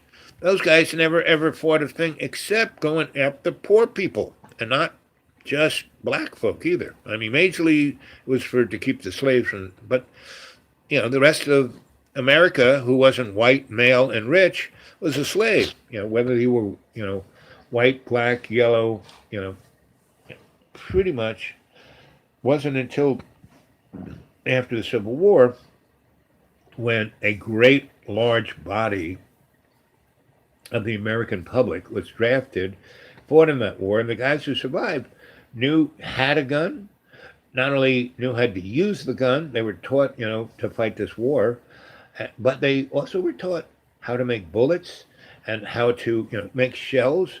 And if people had their gun left over from the war, and they were like turning out bullets. a large population of the American populace who weren't rich white men who were everybody else had a gun, right? And that was a big mistake they made because today it's, they're having to go through conniptions trying to get the general public to do what they say because pretty much everybody and his brother has a gun and not just, a 30-06 or a shotgun. They have like, magnums and, Glocks and, AR-15s. And a friend of mine has basically a machine gun shotgun, right? The shotgun shells go into this circular thing, and you can take those out and put ones in. And each of those circular things has 61 shells, and not every, one of those shotgun shells is a shotgun shell. They're ones that shoot grenades and, phosphorus. And I mean, that weapon is pretty dangerous. It's like military grade, and you can buy it on the internet. And what's other interesting things is that with now 3D printers, there are software packages you get on the internet if you have a 3D printer that can print any kind of, a nuclear weapon. The 3D printer will print up for you. But the problem with it is the fissile material. So, we are in really interesting times. And what I'm seeing as, your griot sensei, is that this is one of the better times to live because it's like 1970. Some amazing art, some amazing social consciousness, some amazing stuff. People all around the world are no longer eating the blue pill. The movie The Matrix and Morbius offers our hero, you can take the red pill or the blue pill. Take the blue pill and you'll wake up in the morning with a little hangover and think it was a dream. Take the red pill and you'll never be able to go back. And that's pretty much the general population. 20 to 60% of the world population has been chomping on the red pill. The folks who live in Syria, they lived in I went to Syria in the 70s. It was a nice place. That family, basically everyone had a job, education, healthcare, lived in a beautiful city, and you could do anything you wanted. They weren't telling you what to do. Now, you couldn't talk about politics and you couldn't badmouth the great leader, right? But other than that, you could do whatever the frick you wanted, right? Iraq, I went there, Saddam was there. Again, same thing. I had this friend who basically had been schooled to be an archaeologist, right? And, Saddam, because most of the great finds of the ancient world are in Iraq, not in Egypt. And out there in the desert. And, Gilgamesh's palace is over there near the Euphrates. And the same, why did they go ballistic nuts in Syria? Because in the northern part of Syria were unbelievable archaeological things. And this war, and ISIS went straight there and blew it all up. They call it iconism, right? And, everything's scripted out. Everything is done for a reason. And the one thing these morons, the globalists, what I call, and, Captain Austin Fitz calls, and Joseph P. Farrell calls, and a lot of other folk call, they all have their own cute name, like, Mr. Global Baloney, Globally Only,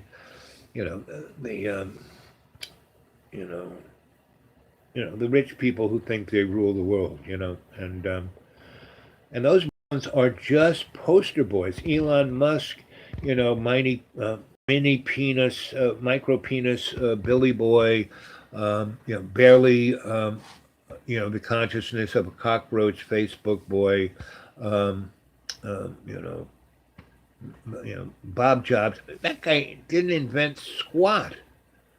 The iPhone is a miniaturized version of the keyhole satellite. Everything that you have, that iPhone has, came straight out of DARPA. And they handed you that little smartphone because it's watching you. You know, you aren't Googling Google. Google is Googling you, watching everything you do. Every show we do here, they're watching. Every one of you, they know. If you use this device, I mean, John has 5 or 6, what's her, those little hockey pucks from Amazon. That thing never turns itself off. It is listening to everything you say. If you got one of those Surrey or Larry or whatever you call that thing, um, it's listening and sending it back to Amazon. Everything you say in that room, it says that, right? So, and it's so convenient. And the Internet of Things, like John has, a microwave that is hooked up to the internet, and a refrigerator. And they have. Why does your microwave have a microphone and a television camera? I mean, what do they need that in a microwave, right? That's hooked up to the internet.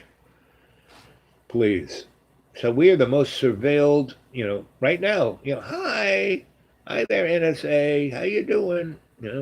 And there's 6 of you. One of you is AI. That's been watching me since day one. The first thing, as soon as I hit the button, go live, within 20 seconds, boom, there's one.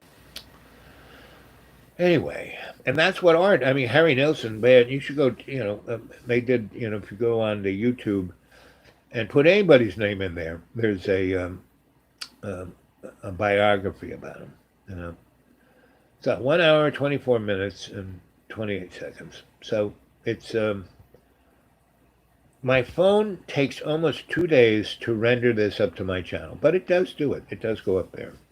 My laptop does it in 20 minutes. I really don't understand any of that, or I don't understand any of this.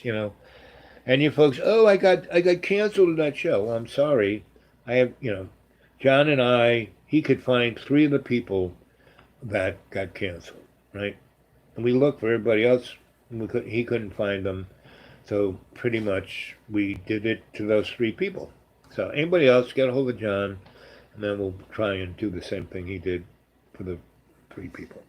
And again, it's this. So anybody wants to get a hold of me at the Dude Awake 42 at Gmail. Anyone wants to put anything on PayPal, which I could really use. I'm down right about this time until the first week. John goes on, oh, I spent $700 on food. We can't buy. Well, I had to buy more food because John didn't. The $700 he spent was not on substantial food. And then I bought a really nice baguette that I was going to make for garlic bread for this dinner, and he ate the whole friggin' thing. And then he could eat half of it, not a problem. Eat the whole thing. And he does stuff like cheese. I have to hide the cheese in the refrigerator because I bought this really nice red wine cheese. It cost $8 for, a little round thing like this. And I was using it as a, it changed the consistency and taste of whatever I was making. And he just ate the whole thing, right? And then he got really mad because I had it out. He ate 3/4 of it. And he screamed at me because I had all of these vegetables. He wanted to have vegan food. I made him really nice vegan. I had left it in the pan on the stove. All I had to do was scoop it in a thing and stick it in the Internet of Things microwave and heat it up. And it would, that's no.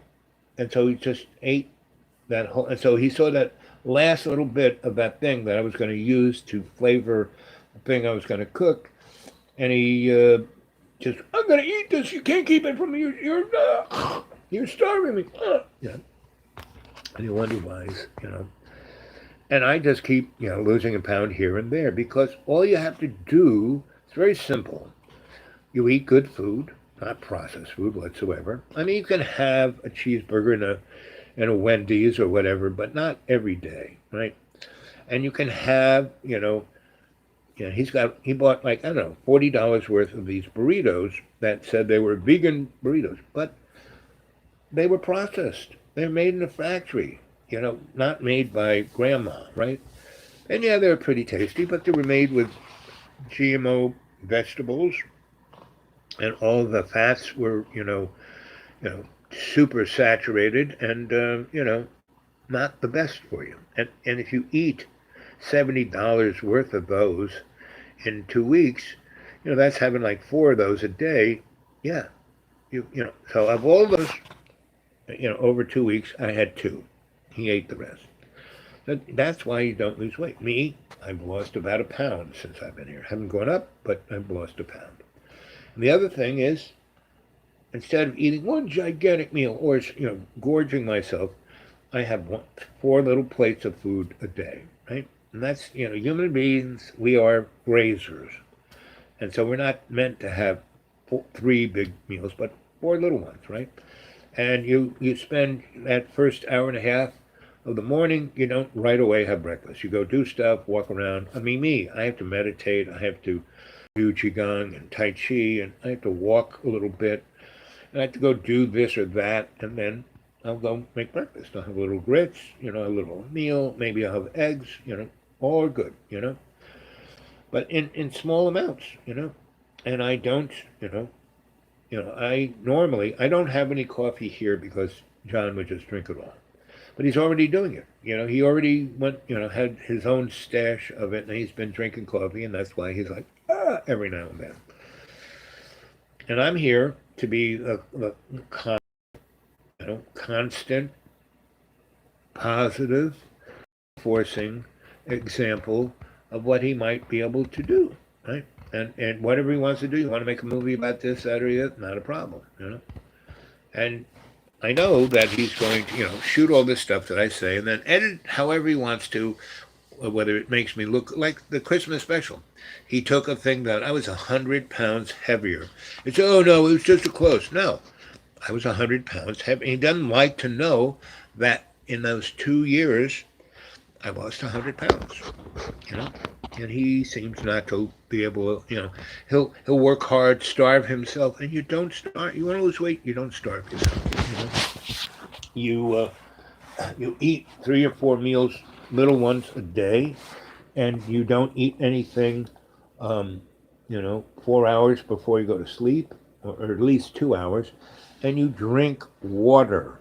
You drink 2 of these before you go to bed. And I drink one of just plain water, and I have another one that has Bragg's apple cider vinegar. And that does wonders for my little gut bacteria, right? And if your gut bacteria, yogurt, peppers and garlic is great. Peppers tear up your intestines. Whole wheat, peppers, eggplant, tomatoes, they have leptins, and they're like little razor blades in your gut, and it puts holes in them, and then all the poop goes into your blood system, and that's how you get, everything bad there is. Vinegar is what? What'd you say it was? Vinegar shit? Vinegar is shit. Well, everyone has a belief structure. I mean, I just do stuff that I've done over the years, and and when I leave that pattern of my thing, like in 1986, I started working for the corporate world, for the desperate lawyers, and I made I could have made millions every year, but I only worked 11 weeks a year, and I made about 70 grand. I kept it under 80, so I wouldn't have to.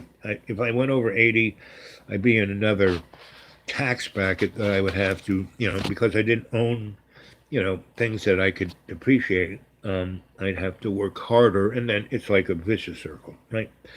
So I kept it under 80, and I only worked 11 weeks a year. I did that for 10 years, and every project I had, I worked for these crazed, desperate lawyers, and their lives were, well, I mean, we ate in the fanciest, richest. There's one place in Miami, I did this job every day.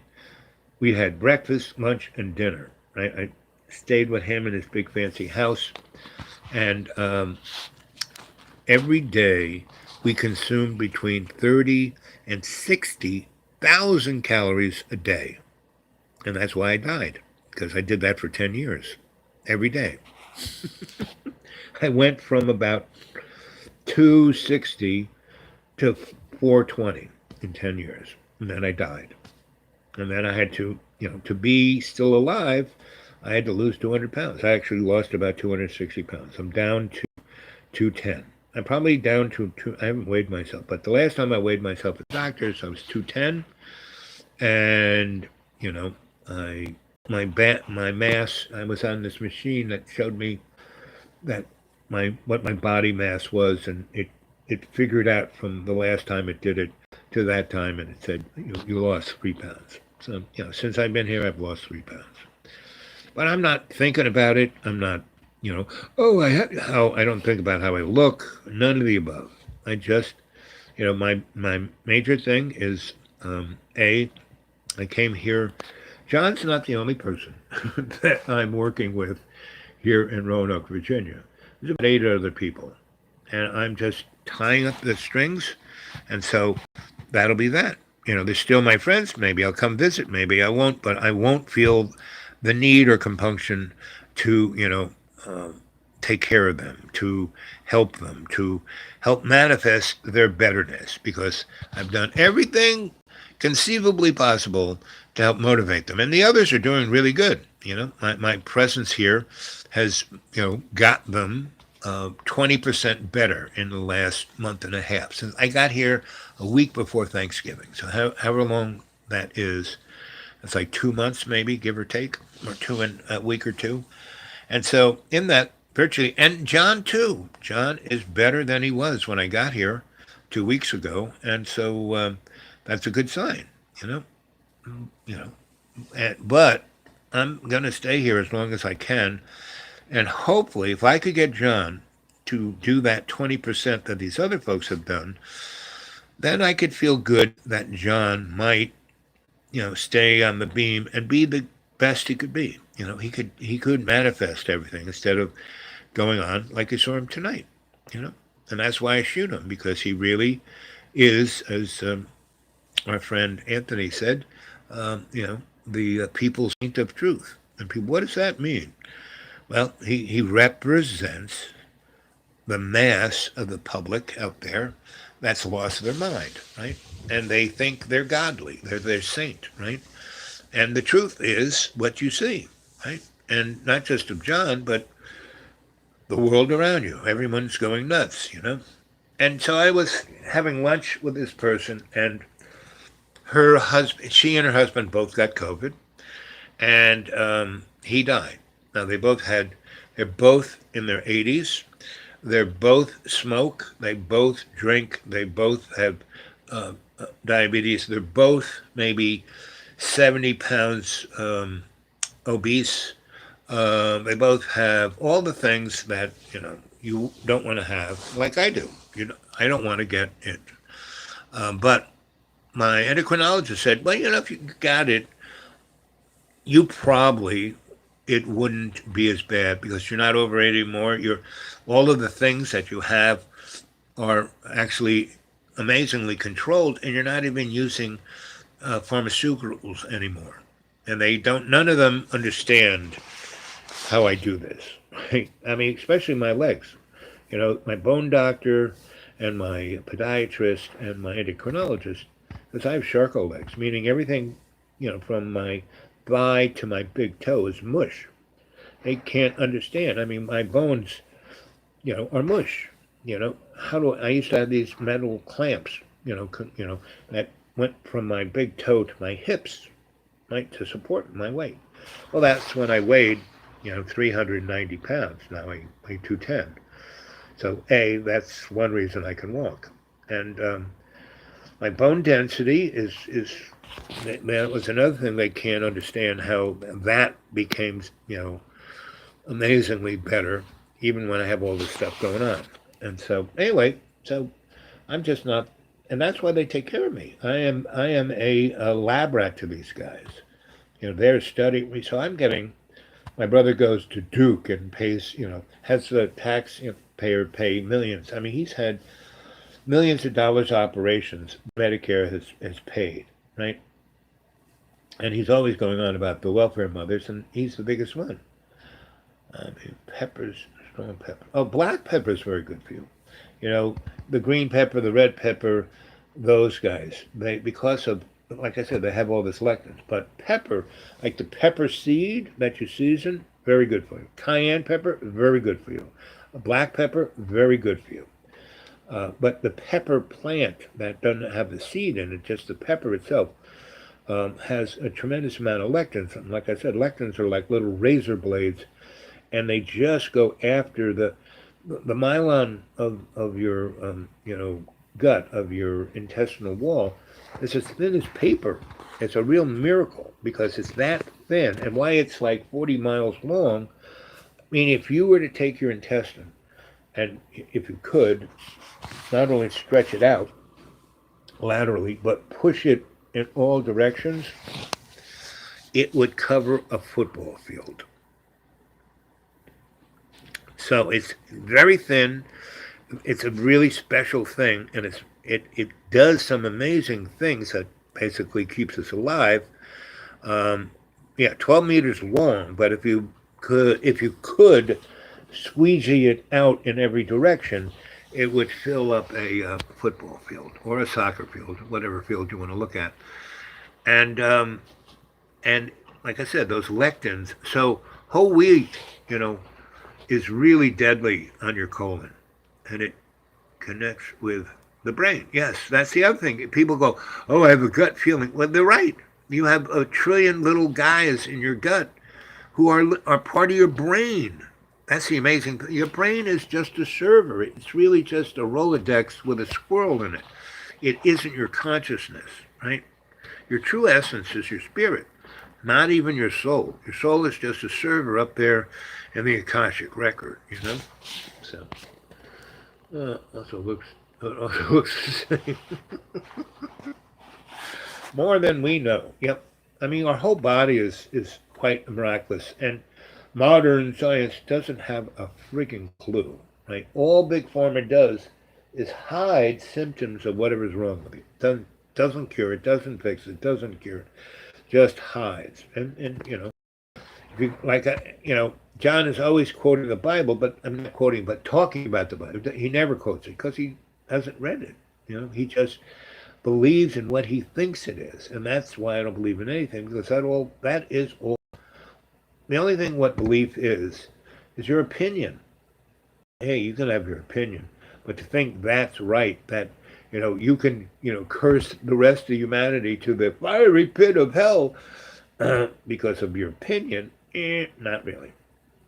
If you read the Bible, if you read people who've written about the Bible, if you read literature like Dante's Inferno, very good book.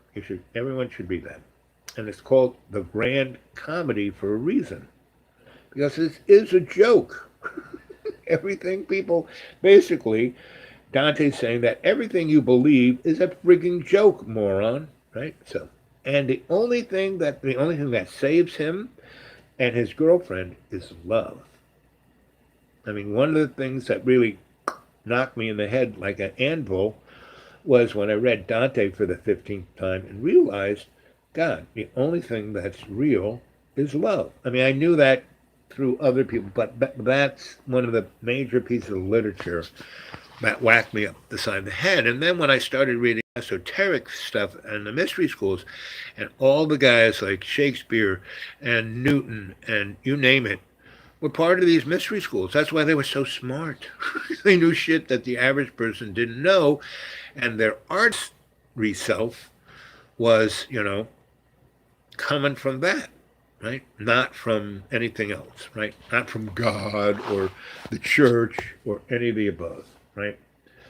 And, that's where I was kind of going with when I started with my glass of wine and my cigar. I was trying to look like somebody on PBS, right? But, wearing this hat and my fatigue shirt, my military shirt here, and my striped pants.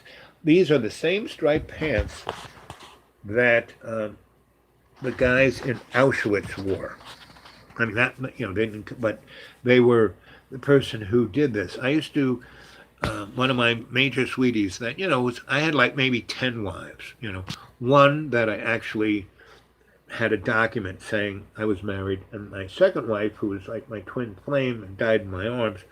But I had another 8, right, who were just as important to me, just as, changed me and made me the guy I am. And one of them was a Paula Sweet, and you can go Google her. And she was a fashion designer, and and she was dyslexic, and she had all these things that people would call, learning handicaps. But it made her the amazing artist. She did this. She was, her first big thing that. So she had a really great job. She designed stuff for every house in New York and Paris and Italy, right? And she was really within the business, really well known, right? And so she started her own. These people gave her money, and she started her own business in New York. And she had her first big thing that was going to go, like in Morden Taylor's, right? And so, and this was like, I guess, in the '80s, and we were living together, and she didn't have a factory yet. So I gave her money, and the first line was going to be manufactured in China, and then she was going to. We were building a factory in Varick Street, which goes into 8th Avenue, which is, the place where Fashion Avenue is. And anyway, but it's way downtown. It's like near the West Village.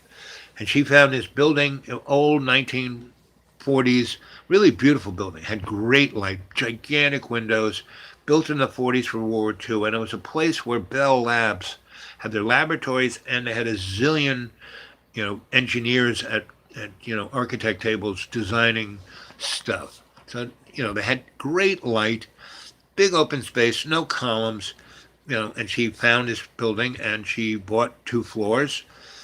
And the guys who were backing her actually bought the building, and they bought the building, and part of her deals was she got 2 floors, and we built a nice loft for us to live in, but the other 70,000 square feet, because it was a big friggin' building, went to her. She was cutting to mass produce the stuff, but she was going to work on the stuff and get it to the place where. And so the first thing before she ever did that, she, did the other. Some guys from China came over, and who spoke English well and understood the fashion industry and how things went on in the European American industry. But we're going to take it all back to China. Well, they worked on it, and Paula, in her dyslexicness, basically did the design that they then brought to their people who only spoke Chinese and just copied it verbatim. She did it inside out. So when Lord & Taylor received the box of these clothes, they were done inside out. So the outside was, the inside, is turned around. So the seams were all on the outside. And the way she had it, they didn't clip the seam off, so it was just a, very tight seam. It was like all the little threads were all over the place. And anyway, we were, I don't know where we were. I think we were in Italy or someplace. But we weren't, wherever we were, they couldn't get a hold of us. So all this stuff showed up, and, all her people said, "Oh yeah, that's what it is," because they were there and they saw her to do this, and they really, I have dyslexia, she had it, and so I understood it. Anyway, so we basically came back, and everything's in the store, and everyone's raving about it, and we go look at this stuff, and she's like, "That's not what I," and I like grab her and go, "No, shh, shh, shh, shh. Look, everyone loves this shit. This is your new look. You've hit pay dirt without realizing you hit pay dirt. You hit pay dirt, and you're going to be world famous for this. Don't say shit." And she looked around, and she's smart enough to go, "You're right. Let's go take another vacation. I mean, we've hit pay dirt." So we did. We just turned around, talked to our people, said, "Well, it's all successful, right?" So yes. And she goes, "So they're going to have the big showing of it in 3 weeks. We won't be there. You just say, she's so successful, she didn't need to be here, and you talk about it, right?" And the guy said, "Okay." So we went on another vacation and just stayed out of harm's way. And I mean, she had, the piece that she had designed to be, and if they manufactured it the way she thought it should look, people might say, oh, that's nice, but it wouldn't have gone because it was so different than anybody, shit that anybody was doing. And she kept doing that shit for another 5 years. And she just milked it for what it was. And so she didn't really have to work. She was one of the greatest mentors I had on hitting pay dirt through just dumb luck and passion about doing what you do and then realizing, and it's about timing. And she realized, and I grabbed her and she was like about to say something. I said, let's go downstairs to the bar and have a drink and talk about it, you and me. And so we did. And I said, no, honey, look how those people liked it. She watched it so up. I know you didn't see it. I saw the people. You saw this, what you designed wasn't bad, and you think fucked it up. No, they did a great job. Like, whenever I text people or send them email, the little buttons, I can't even see them. And I don't know how to type. I don't know which is what. I have to see it to type. And so I use a little microphone. And because, Sister Holy Rose Great, rearranged my voice box and how I talk is not how I used to talk or how other humans talk. I slur and I stutter. And I don't stutter like most people stutter. I kind of stutter in a slur. Like that word I just said. I was just about to stutter that. And, I said, stutter, I slurred it to another word. And so the little, microphone picks up on what I'm saying, and it's thinking I'm saying this other word. So if you ever read, and my phone does not allow me to go back and correct it, it only lets me to see what I sent when I text it. So I hit the little arrow, it sends it off to you, then I go back and read it and see, and it's funny, it's hilarious, right? So then I text them another one saying, oh, and I explained this, I didn't really meant this, that, and the other thing. My little microphone picks it up. So I hope you laughed, and I'm just sending you this other one to reiterate, so right there I was about to stutter, and I said reiterate, instead of stuttering. And so, and that's what this voice therapist back when I was, 7, retrained me and think about, and he was total about every, where words came from and what they really meant. Yes, he was a speech pathologist, but that was only a teeny bit of what he was. So he's the guy who really got me into being able to, and he could read 29 languages because he was reading them or really hearing them phonetically, right? And because all humans' brains are the same, no matter what language and that's what telepathy is. So he basically was hearing this, all language in a telepathic form, and he taught me how to do that. And it's really hard to do that unless all you're doing is doing that. Now, that's all he did. Me, I do a ton of other stuff. So if I go to a country and I'm living there, and like when I went to Brazil, Portuguese isn't Spanish, it's not Italian, it's not French, it's a little bit of all of that and other stuff. And you really can't learn Portuguese unless you're there. Like while I'm in Nigeria, in Australia, most English people in Australia can't understand they can't understand the Aborigines. They think they're stupid, they're cavemen, but man, they're the most sophisticated people I ever met, and they actually have a frickin' written language, but the white people say, oh, they don't have a written language, It's like in Africa, they had written languages. People say, oh, they're not using pencils and erasers, They can't have a written language. It kind of sounds like Russian and Spanish. Exactly, man. Like, it's a very interesting language. It's one of those. They're like Gaelic is also. It's very similar to that.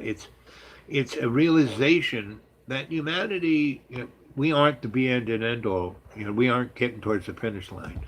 We're actually a throwback from what was going on about a million years ago. What was Lemuria, Atlantis, and they were throwbacks from Phoenicia and Tartaria, and that guy who has the Tartarian channel. He's pretty good, but he is just like John is all about God and Jesus. He's got his. And whenever anyone spends a ton of time on something, they're so invested in it that they think they're right. Me, I don't. I keep saying to you guys, don't believe a word I say. I'm just telling you stories that hopefully kind of twig your interest that you might go check it out for yourself. And I try to give you avenues, rabbit holes to go down. And the rabbit hole isn't to go down to get lost. I had all these mentors, between, 0 and 30 who kept throwing me down rabbit holes just because they knew I could, go down there, see what it is, and come back out without, being mentally, destroyed. Because I had friends underneath New York City. There's maybe 250,000 people who haven't seen sunlight in 30 years, and they're called mole folk. And New York City has so many tunnels, so many, and I mean going down like 500-600 feet underground, and they're all over the place. And I had a friend of mine, I went down there. I had a friend of mine at NYU, and she was an anthropologist, and she was a good friend of Annie Sprinkles. And we were like, about 8 of us taking the anthropologic course. And it was the most scholastic, boring thing. But half of my friends had to take this course because they were, going to get a degree in that, right?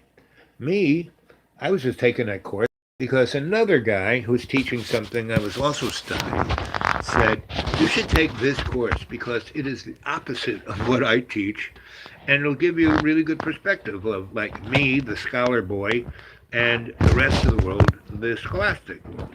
And so I would take courses like that, and I would meet really great people. The teacher was a bore, and the department was, no matter, I mean, NYU is pretty, classy school, but a lot of its departments, I mean, they have what they do have is some pretty amazing individual professors, right? And they have a couple of departments, like their film department, excellent. And it's really full balls to the walls, right? Open. Their music department, their music theory department, excellent, right? It's literary theory department, excellent. If you've ever read Stephen King's book on how to write a novel on literature, and it's probably the best thing he ever wrote. And there's a guy who teaches that at NYU, and if you want to be a writer, you should take that course and read that book. And you shouldn't per se do what Stephen King in that course tells you, but it tells you everything, the pitfalls, the good things, the this, the that, how to be popular, how to be yourself, and it really is. And so one reason why I write the way I do. And John, well, you misspelled this and the grammar is that. And I said, no, but I'm a real good editor. Let me fix all this. I said, no, John, this is art. I did all of this on purpose. And he just couldn't get it. And a lot of people don't. And I have friends, I've been in the literary world for 40 years. In New York, I have a lot of friends who are, worked in the big houses and are, editors and literary agents. And, I've sent myself off to them. And pretty much, this is great, Al. This is brilliant. Oh, yeah, this is just like you. This is like, yeah, this is what I expect from you. But no one's going to read this. I love reading this. Actually, I read it 10 times over before I really, really, really got what you were getting at. And I realized you wrote it in a way that people would have to read it 10 times to get it, right? And every one of them said, this isn't, like J.P. Morgan would say, economically feasible, meaning you can't make money out of this, right? But they said, I'm going to hold on to this, and I'm going to show other people, and it'll get perforated around the WWW world, and somewhere along the line, whether you're alive or dead, it might get some interest, and somewhere further, way down the line, when you're really dead, someone might say, "Wow, this was whatever it was, right?" Uh, the Mofolk, yes, remind me of some creator of the Simpson. Where do you think they got that? Futurama. Where do you think they got that? Right? And where do you think the guy who did, where do you think H.G. Wells got when he the time machine and he went down underground to the mobile? Because London and New York, when he wrote it at the turn of the century, early 20th century, they already had mole people. There are already people under there. London has any big city that's been around for more than 100 or 200 years and had trains and subways and other entities and basements and buildings and buildings and buildings. Like, as an archaeologist, anthropologist, I've been on lots of digs where we go to this crashed down old church, and we kind of with little brushes and stuff, and we cordon off everything and we pick things up. We go down about 10 feet, there's something else there. Go down 10 feet. When I lived in Williamsburg, Brooklyn, that part of Brooklyn had been around for 400 years. And I was living in a building that was the highest building in 20 blocks around. Everything else had been burnt to the ground. The Hasidim burnt everything down for the insurance money so they could invest in diamonds and semiconductors. And all of the super high-tech stuff of Israel came out of the money that they got from burning down Williamsburg, Brooklyn. And so I was up there, and the only people who were living up were the kids left over from the Hispanic kids who worked in the factories that were burnt down for the insurance money. And those folks went other places, but the kids stayed there, and they lived in the hollers of those buildings and built their drug empire in those places. And along Roebling's and Bedford Avenue, and about 20 blocks from the Williamsburg Bridge to Roberto Clemente, and Bedford on that side and the river on this side, if you went in any of that and they didn't know who you were, they would literally kill you. Period. Straight up. Because the cops never went there. Nobody ever went there. It was too dangerous for it. And this is in the 70s. And people go, "Oh, crime is..." I mean, it's nothing like this. And I was there before those kids. And they were all like crazed because they suffered such... It was like living there. It was like living in Germany being bombed by, the 9th Air Force. And so as they grew up, they just were like...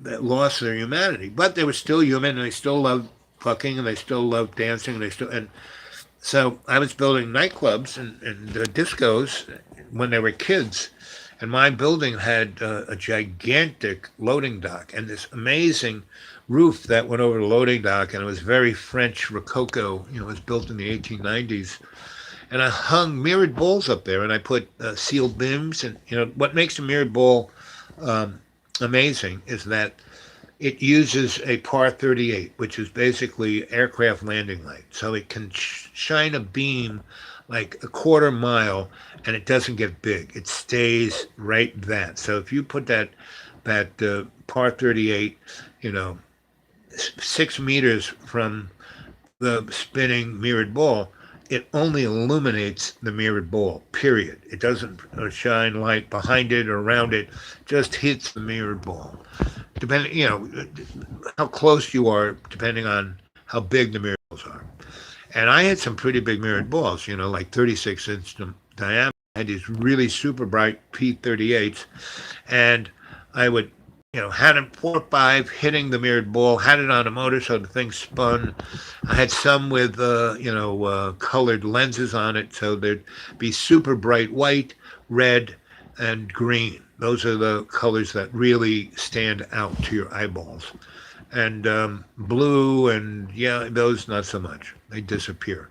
Red and green, that's why you think that's the color for Christmas because it stands out, catches your attention. And white, bright white. And because it has every spectrum of light. And I had like six of these things on this big, 100-foot thing of loading dock, and I had it kind of underneath so they wouldn't get wet. And I would, they'd be on this street, and it was a cul-de-sac, so it was like 2 blocks long. There's never traffic unless it's during the workday and trucks are pulling in and out. But during night and on the weekends, nobody there. And at the end of the cul-de-sac, we would just take the garbage, dumpsters and roll them there. So even if anyone got lost and tried to go down that road, they couldn't. And I would turn off all the street lights. So it would be black as black. And there were these two gigantic buildings on either side of these 2 blocks that went up about 6 stories. And there were no lights on that. So there was no light coming from any place else. And this, quarter mile of a street with these big buildings on either side and nothing. And there'd be like 500 kids down there. And in the 70s, disco was it. And so there were 2 big time, radio stations in New York that just played at night, like especially Thursday, Friday, Saturday, pretty much 24/7 disco. But those were like really, they bring in good DJs, and they really wouldn't have commercials, right? And there was a kid who was the DJ, and he could control. Everyone brought their box, and he would hit the buttons on what radio station, and that's how he would DJ it. Instead of spinning, he would just hit, and so he'd have half of the wall playing this kind of song. He was really brilliant. He was, he didn't have the tools of a DJ, but he wasn't, constricted by his tool, right? So it was pretty amazing. There'd be 500 kids dancing their little tukuses off. And it was, 6 gigantic mirrored balls with, red, green, white light. And it was like and I had them, some going slow, some going really fast as you could go without the mirrored ball flying off a little motor.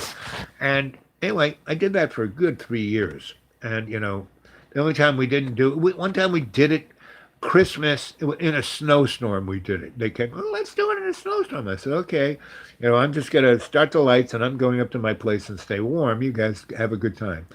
So these guys ended up being the OJs, OGs, the old gangsters, right? They ran the drug of all Brooklyn. Yes, the mob, the CIA were over them, but they were the middle management. And these kids were smart. They were taking their money. They weren't doing their product. And they were taking their money and buying stock. There was only one place, Mr. Cuccinelli's, Cuban restaurant. They were on the corner of Bedford and 11th, and they'd sit outside under an umbrella. It was just like something out of a movie, like from Goodfellas. And they'd be reading the Wall Street Journal and the London Financial Times, and they were taking all what their cut and by investing in real estate and stock, right? Because they knew they'd have to get out of this earlier rather than later if they wanted to survive. Don't know if they were connected. Original gangsta. Yep, gangsta. Yep, that's it. You got it. OGs. Yep, old gangsta. Yep. Was here towards the year. That's exactly. The Vikings and the Dutch were the old gangsters. I mean, and the other guys, who were the guys who were, not Bavaria, the guys near France who were in Italy and were the nastiest. I mean, even up to like the 1960s, King, whatever his name, Leopold or whatever. I mean, you want to talk about European, really, really nasty dudes. Forget the English queen, this guy. And he lived after World War II. And he was one of the people who started, the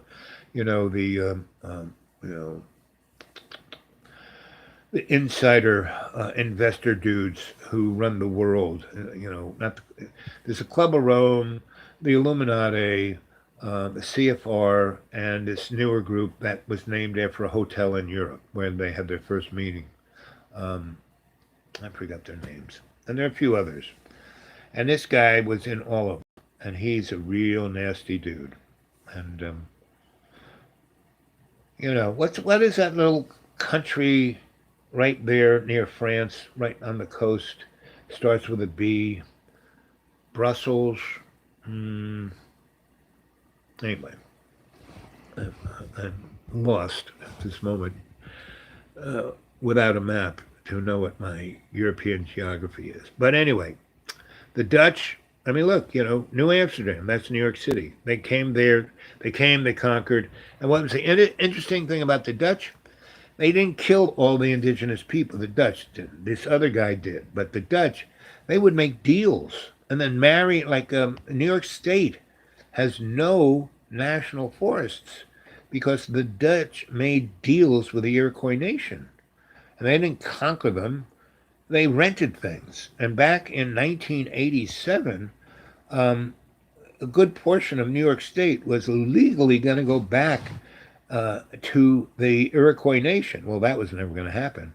And I was up at Cornell in Ithaca, and Grandfather David, who was the chief of the Iroquois Nation, his son, who was also David, and he was seconding, looked as Dutch as they had blonde hair, blue eyes, but the other people in the nation, the Mohawk, the Seneca, were more indigenous. But the Iroquois of that clan, that was there was a great, the Iroquois Nation grew out of those guys were the nastiest, most violent Indian crew, and that those 8 nations. You heard the term bury the hatchet?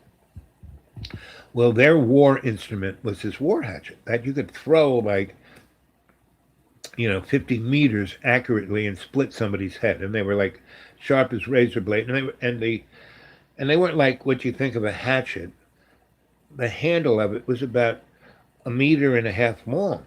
And it gave that whipping, it was so long, the weight of the blade at the top, when you threw it, it would go really far because it had that whipping action of a long handle instead of a short little handle could maybe go accurately, I don't know, 20 meters maybe, give or take. But this thing could go like a football field, easy, and split someone's head, right?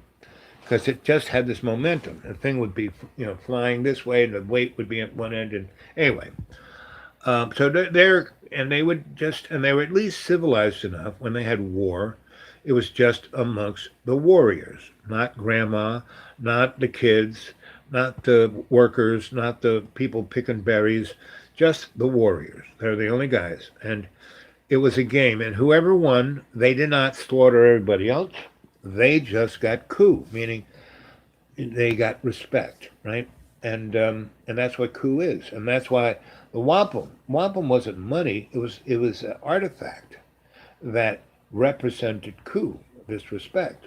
And so anyway, that was the Iroquois Nation. And so the great peacemaker was like Jesus. He walked across, and they were amongst the Finger Lakes, not so much the closest to the Iroquois Nation is Erie, but they have 5 Finger Lakes, and they were fighting over near near Seneca Lake, and this character walked across the frickin' lake to where they were fighting and said, "Okay, that's it," and he opened up the earth and he said, "Bury your hatchets," and they were so like. And they did, and he then became the first of this crew that were the facilitators and head chiefs of the Iroquois Nation. And the way it worked was why they went from the most kick-ass warrior guys, and they never stopped being that, but they just didn't kill each other, right? So they had this thing called the Longhouse, where everyone of every tribe could fit. And they would talk, forever, about whatever disagreement they had, instead of taking the hatchets, right, towards each other. And everyone had the same authority. Chief, grandma, didn't matter, right? And grandmas had more authority, at least respect. and they would pass the feather to the left, and it would go around, and then it would go around, go around, and they had a kitchen, and a sweat.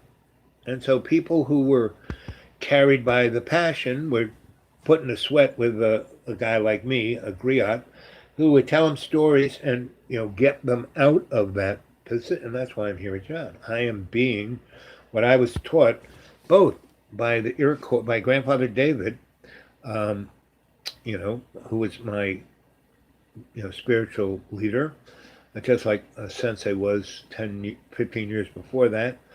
And 8 years before that, when I was in New Mexico, I ran into another David, grandfather David of the Hopi. And he was out there in the Four Corners neck of the woods, and I was working in this uranium mine, and it was the most disgusting, just fucked up thing, because they were digging the deepest uranium mine in the world into Mount Taylor. Mount Taylor is the guy who engineered the Holocaust of the Indian people. He started the Bureau of Indian Affairs, and he took Indians from New Mexico and put them in Maine, and took ones from Maine and put them in Wisconsin, so that it would screw up their whole cultural dynamic, right? And he thought that would wipe them out, which it did a pretty good job, right? But these guys are so close to Father Sky and Mother Earth. Yes, it wiped alcohol and other European things, did a real number, and the bugs, you name it. Anyway, so I was in New Mexico, and I'm working on this biggest uranium mine. And it was, the site is 10 miles square, not just one little hole in the ground. It's like they're building a city, industrial city, to process, and this was like weapons grade stuff, meaning when they take it out of the ground, they didn't have to do much to turn it into weapons grade. I mean, then didn't have to put it through centrifuge and all the crazy shit you have to do to make U-234 and 5 and plutonium. All of those things, they did not exist until we used alchemy, dark magic, to change them into this fissile material. Anyway, so they're digging this hole. They got 20,000 guys working on it, and it's a mammoth thing, right? And I was sent there. Basically, they had power going there, and they were needing power every which way. So I was having to, put high voltage transformers and all over the place so they could have, because they would have motors, 500 horsepower synchronous 3-phase motors, which takes a very specialized current, right? Not just something you plug into the wall. And that was my job. I mean, I didn't lay the pipe, I didn't pull the wire, I didn't even terminate, but I tuned there were like 500 transformers that I had to kind of tune so these specialized motors would work. And then I also had to do the, controls, because again, starting them was a controlled event, controlled event.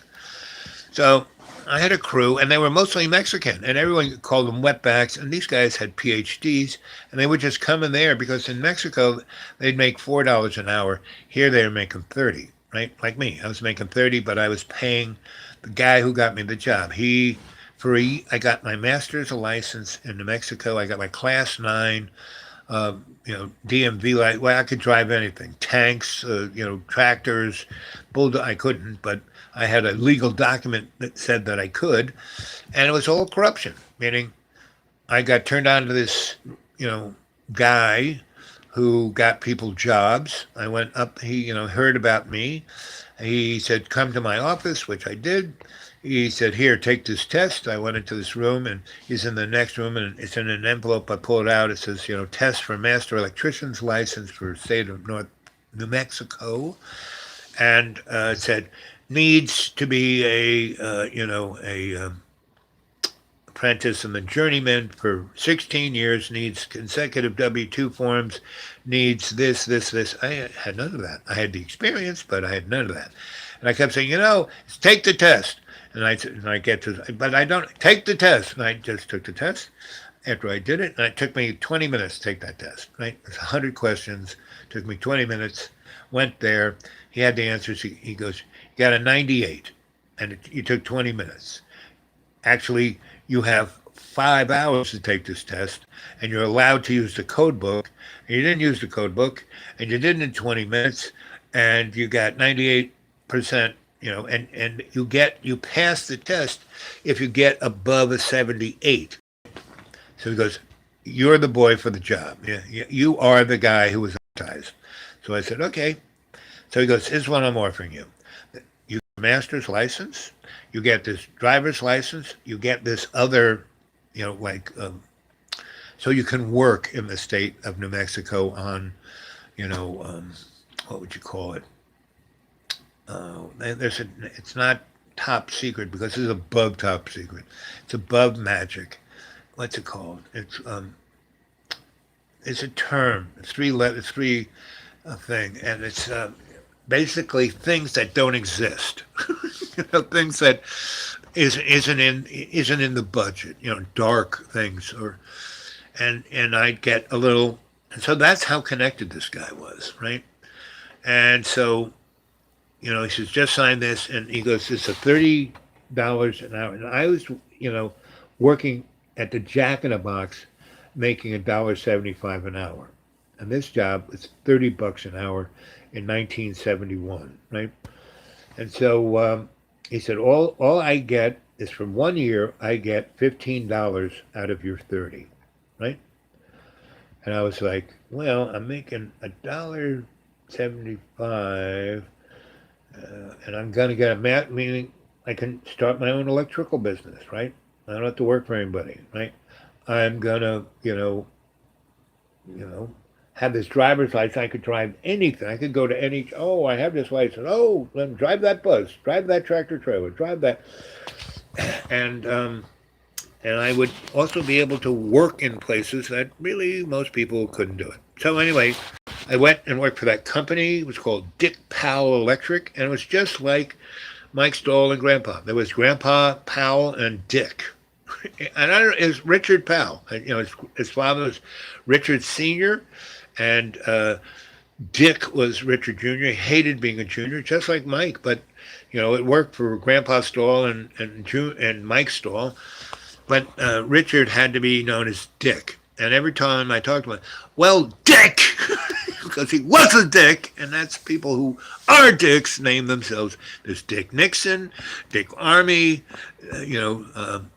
Dick, who was the vice president under Boy George, and it just seems to work that way. So I worked for those, and Grandpa, Powell was a great guy. He was just like, and he knew Mike Stoll, and he said, too bad you just didn't know, but he goes, this job needed all those things that, and the guys who ran the job place, his name was Blue Bunny.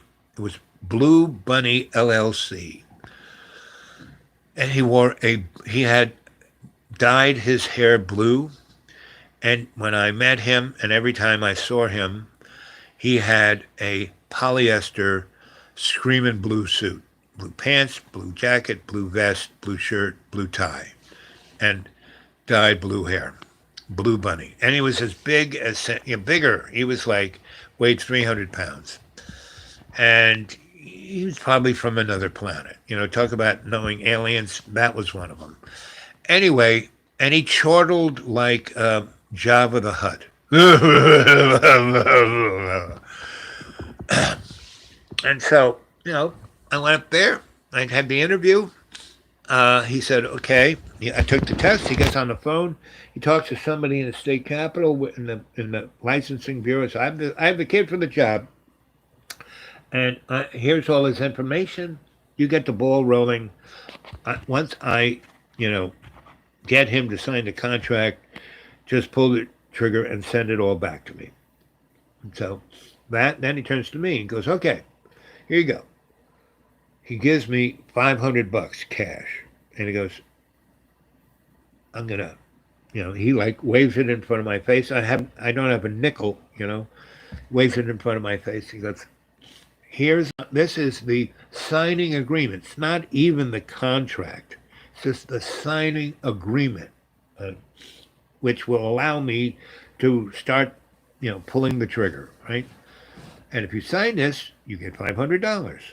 And I go, just signing that. I could say no at a certain point. He goes, yep, but you won't get all the other stuff. But sign it. You get the $500 for signing just the, agreement, not the contract, just the agreement. And so I go, well, what's the harm in this, right? Well, it's like the slippery slope. So sign it, right? He gives me the $500, puts in a little envelope, put it in my pocket. I felt that envelope almost had a little string, like he was going to pull it out of my pocket. So he then calls back the guy signed the agreement, pulled it. Then he, gets on the phone. Hey, Madge, I'm sending a kid down. He needs a class 9 driver, DMV license. And so he then he calls, hey, Dorothy, come here. And he has this young girl walk me, like hold my arm and take me out of his office to the hallway, push the elevator button. We go down, we in the lobby. The DMV is in that freaking building. We just turned it to the right, go through the glass door. There's another young lady waiting, and that one young lady hands me up to this other young lady, and she walks me, and so I sit down on the bench, and she asks all me these questions, time, date, questions, who are you, what's your date of birth, where, blah, blah, blah, blah, blah. And she's sitting at a keyboard. It's not quite a computer keyboard, but it's a keyboard. She's clicking into it, and then she goes, okay, there's a light right in this camera. Look at that light, right? And so I'm looking at the light, and it's shooting my forehead. I look at it, big strobe picture. She hits a button, and the machine goes, and mechanically puts all that stuff on a piece of plastic, sticks the picture on there, laminates it. It takes about a minute and a half. It spits it out. She goes, there's your class 9. And she goes, hey, take him to Dorothy. And they hold my arm, and she goes, you have a wallet? And I really didn't have a wallet. And so she goes into her drawer, pulls out the wallet, and she says, it has a glass thing to stick you stick it in there. And there'll be other places to stick the other stuff. And take that money that Bunny gave you and stick it in this wallet, because take it out in an envelope and throw it in the garbage pail. Just put those Benjamins in your wallet. So I do. Put my wallet. Ooh, look at a leather wallet. How nice. It has cowboys on it, So, and it's a really nice wallet. It has that thing, and that has this flippy thing if you have credit cards and other things like little pockets that stick stuff, and then they have the billfold thing. And it's actually had another thing you could stick like checks or stuff, and had a zipper.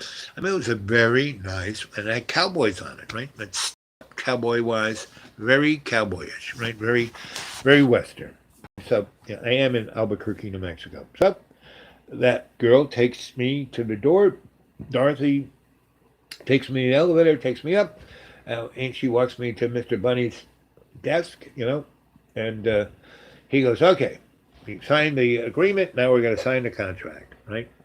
And so he's got this kind of folder, and I sign this paper, sign this paper, sign this paper, and I'm not reading anything, I'm just signing it. And then he hands me this, like, really nice, almost leathery suitcase. I mean, really like 1930s, but brand new, leathery, not like a plasticky thing, but leather, really nice, stitched up. And he goes, open it up. And inside there is, it's not only a suitcase, but it's also like a briefcase, right? It has this thing to put papers in. So he takes all of the things that I've signed, and they had carbons, and he puts them in a very nice folder. He says, just stick it in there. So this is not only for your clothes, this is like your mobile office. And I said, oh, very nice. It was very nice. And inside that, it had one of these things called members jackets, right? And I don't know if you guys remembered, the 70s, but there was this thing that if you had a member's jacket, you were cool, and there were ones in New York. Guys had silk ones. Well, this was freaking not just silk, but this leather, tie-in leather that looked like silk, and silk was on the inside, and it was an amazing place to put guns and everything. I mean, it's like something James Bond would have, and it put it on. He had mirrors in his office, and I put it on, and even though I had crappy clothes on, I looked good. Like anybody would let me into any place. And I had shit clothes on. I hadn't washed in weeks. And putting this thing on was like, and he goes, on the other side, when there's a place where you put like suits, and you can put it in there. It has these hangery things, and you put your suits in there, and they'll never have wrinkles. And then if you're in a hotel, you can just take it out and hang it up. And I'm like, well, this is really good. And he goes, there's a pocket in there. Open that pocket. I open up the pocket, and inside there was a like thermidor, leather thermidor, and it had five, like, looked like cigars. And he goes, those are blunts, tobacco, and lamb's breath. And I'd been to Jamaica, so I knew what lamb's breath was. It's like the most kick-ass herb you can find. And you smoke this herb with the tobacco, and it's like a Swisher Sweet. It's not just tobacco. It's like cured in, liquors and cream and rolled on virgin thighs. And anyway, he goes, "Let's smoke." I got one in my desk. Here's, you don't have to take one of those. Here's right. And it had this really nice silver amazing lighter, butane. This is before you could get a Bic, And I mean, this was, and then in that same pocket, there was another like thing. If you had a passport, it's like a traveling little thing that could fit in the member's jacket, and you could put your passport and other things. And in it was another 5 Benjamins. So just in that 40-minute period, I got 10 Benjamins. And he goes, this is your signing bonus. That suitcase, the member's jacket, the thing, thermidor with the 5 blunts, and, 10 Benjamins, right? And then he handed me, he goes, so get out your cowboy wallet. And he handed my, master electrician's license with my photo on it, and I, must have, anyway, I had that, and it stated all these things that weren't true.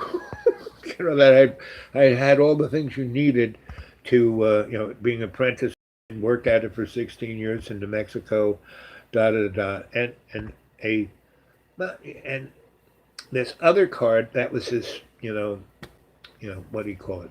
Clearance, this thing that would give me permission to be in places that most people can't go. And it had not a social security number, but a security number, which was more, he said, that number is more important than your social security number.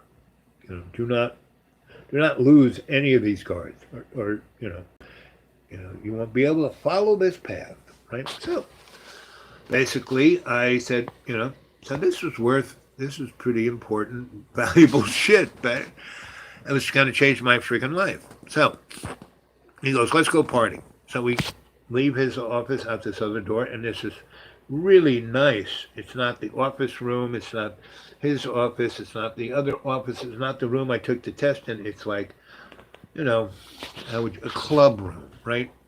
And there are about 8 people in there, and about 4 of his staff in there, and they had music playing in the background, not like loud, but nice music playing in the background. And basically, if you wanted to do drugs, they had that too, right? And anyway, I'm looking around, and everyone's like just ecstatic because they've all gotten deals like me for different things.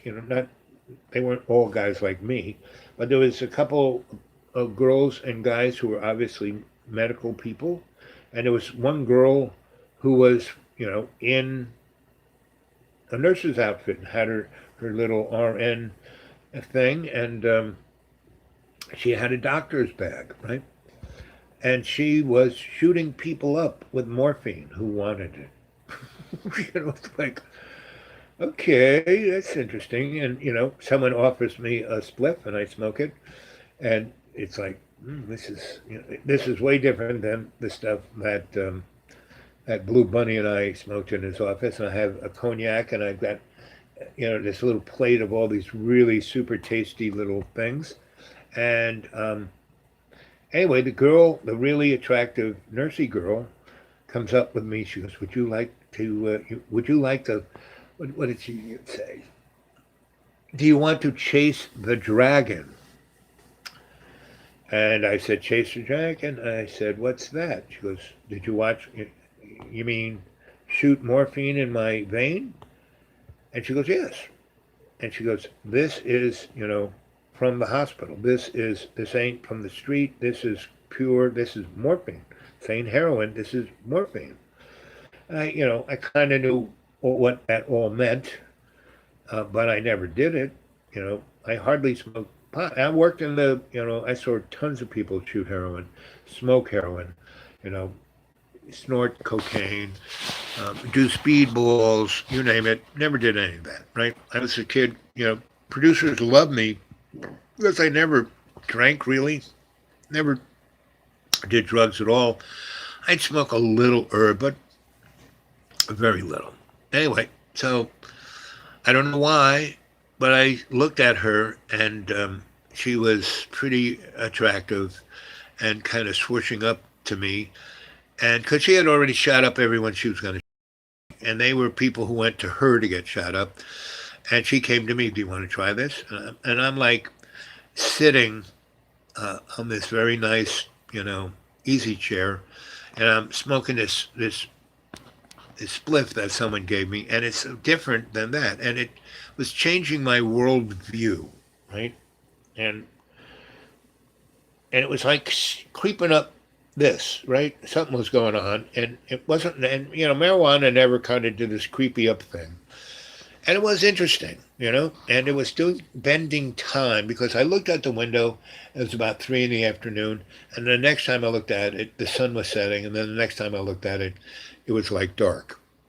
And around dark 30, that's when she came up to me. And the party had been going on for, if I looked at, Mr.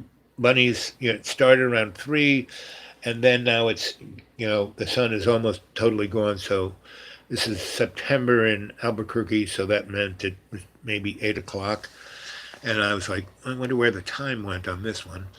So for some reason I said, sure. And she basically sat, reverse cowgirl on my leg. And, in her little skirt pulled up, and she wasn't, there her hoo-hoo was, and she wasn't wearing underpants. And then I noticed she really wasn't wearing a bra, but her breasts were so amazing that she didn't need one.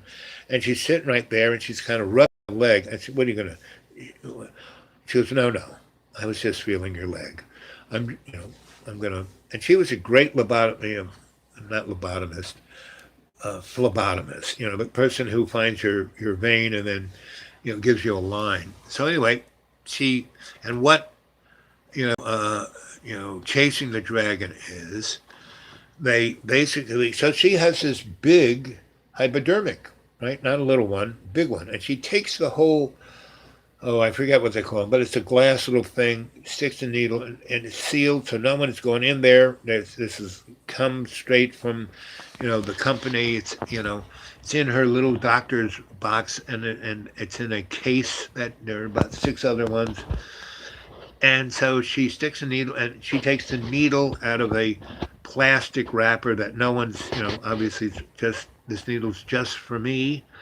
And she sticks it in my, gets the vein, taps it, puts a rubber band around my arm, and puts the needle in. And she pushes the morphine into my vein, and then she pulls it back so the blood swirls back into the hypodermic, and you can see it, and it swirls, and it looks like it's a creature. And I could see how, to some people, it may look like a dragon, right?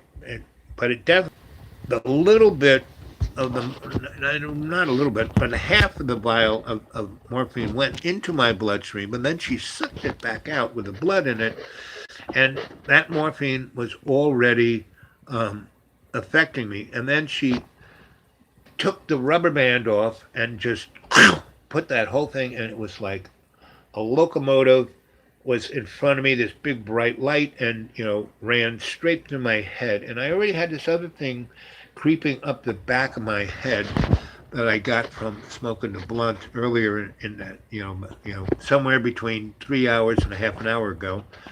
And then she just, put everything back in her bag. She's still sitting on my leg, and then leaned right into me and started kissing me quite professionally. And in a lot of ways, I like women like that. I like strong women. I like women who know what they want and take it from me with respect and appreciation. And they wouldn't be doing it if they didn't think I was worth the time and the effort. And so we are going at it pretty good amongst all these other people who were in their own private Idaho. But Mr. Bunny was over there watching it. He didn't shoot anything. He didn't, we smoked that really nice, fine blunt in his office, but he wasn't smoking anything else. And I kept, my peripheral vision kept like a magnet being drawn to Mr. Bunny's eyes. These like super duper, steel blue eyes. And he would just smile. He'd give me this smile. And anyway, so this girl's going at it. I don't know why. My head's tilted, and there he is. One eye sees him, and he kind of smiles and does this. And, 6 hours earlier, I didn't have a nickel. I was down in the state employment agency, and they said, oh, there's no work. And then the lady said, so what do you do? And I told her, and she goes, how good are you at that? And I said, probably the best. Yes, I'm very good. And so she goes, you should go up to Mr. Blunt. Here, let me. Ethel, does Mr. Bunny need a really good electrician? What's your specialty? What? Tuning transformers? He says his specialty is tuning transformers. Oh, okay. You should go, the elevator right there. Go in there, push the door open, you go in there. There'll be 13 buttons, and the 13th doesn't have a number on it. It has a gold plate that says Blue Bunny LLC. Push that button, it'll go up, and it won't open into a hallway, it'll open into their office. And they will be expecting you. And so that's how it started. And I kind of went in there, after lunch, maybe 1 o'clock. And I went up there with like all of 15 cents in my pocket, wearing a pair of jeans I hadn't washed in, a few weeks, and shoes that I'd been wearing for the last year, and a t-shirt that was kind of ripped up. And that was it, right? I wasn't dressed to really, impress. And I went up, hey kid, you're an electrician? Yeah. Well, come in here. Yes. Take this test. And I said, okay, where? In that room. Table, chair, sit down. Here's a pencil. Take the test. Here's some paper if you need to scribble. So I went there. I opened up the packet, and I said, hey, I already told you what I said. And that was, 4 hours later, I'm wearing a members only jacket. I have this unbelievable suitcase in his office, and in my cowboy new wallet, I have my driver's license, which I didn't have had no legal driver's license up until that point. And I had 1,000, I had 10 Benjamins. I had a master electrician's license and this other esoteric, identification. And it was in my secret James Bond pocket there. And this girl is just like arousing me to no thing, right? So I don't know how or what happened, but all of a sudden we're in a very large car being driven by not the girl. She's sitting back. It's like, what do they call it? It's a limousine. It's a but it's not. It's a LTD, right? But it's black and it's got a big seat in the back, and it's got a big it doesn't have bucket seats, but a big seat in the front. And there's a guy, a chauffeury guy, driving the car, not with the hat and the suit, but obviously he's driving us wherever we want to go. So I kind of go, how do we get here? Where's my suit? Oh, it's in the trunk, sir. Okay. So he drives us to her house, right? And we get out, and the you know we he opens up the trunk. We get my suitcase, and her. She got a smaller suitcase with her signing bonus in it, and so we go into her house. She gets a beer, and I am. First of all, that thing I smoked that was crawling in my head, that's truly doing a thing on me.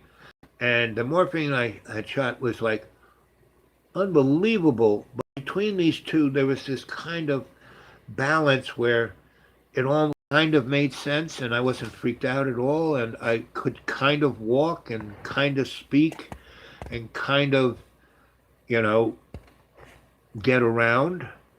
And I was still amazingly aroused. And so she goes, "You need to take a shower." So we go in there and we're both, without clothes in the shower. And she, um, you know, arouses me even to a higher point, but I don't come to fruition. It's just more intense arousement. And then we get in her bed and become more intense aroused. And then we are in, I don't know how we got from there, in another car. And this isn't a limousine ish vehicle. It's a funky Buick, but still a big seat in the back and a big seat in the front. And this guy is driving it, and she's in it, and she's back in her nurse's uniform, and I'm sitting next to her, and and I'm wearing clean clothes. I don't know where I got those. And, and I'm wearing a nice pair of pants, new shoes. I don't know where they came from. And I got a nice shirt, and I'm wearing my member's jacket and my wallet. And I kind of, you know, look and, open it up and take it out, and everything's still in it. No one's, taken the Benjamins or anything. I put it back in there. And once you put it in there, it had this flap that kind of sealed itself. And this is before people invented Velcro or those other kind of zippery things that aren't zippers. But it was something else that did the same thing. And I'm going, okay. And we drive to this Albuquerque has a lot of music in it, all kinds, right?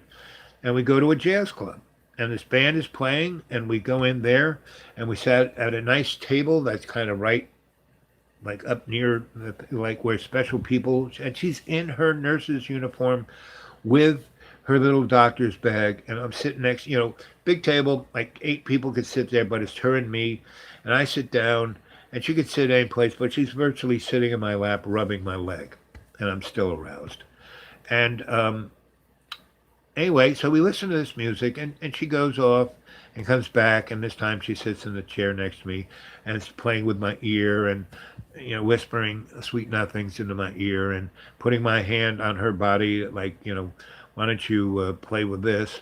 And then the set is over, and all those musicians come off and sit at the table, and they have small talk amongst themselves, and she says, "Shall we go?" And they go, "Sure." So we all get up, and this one guy has 2 bottles of very nice whiskey, and we go into the green room where they, that's where they made up or do whatever they do in the green room.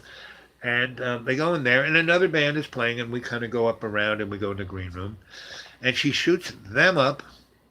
I mean, we first have a few cocktails.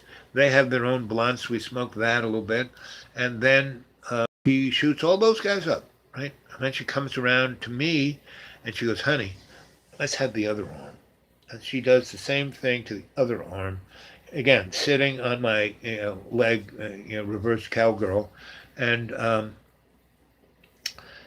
she's and when she does it to this arm, I mean, I'm already another planet, experience a whole nother thing, but there seemed to be some sensibility about it. Seemed to be I could mode of walk, understand what people were saying and where I had no idea why big chunks of time were missing, but that didn't seem to bother. It seemed quite normal. And then she hit me on that one.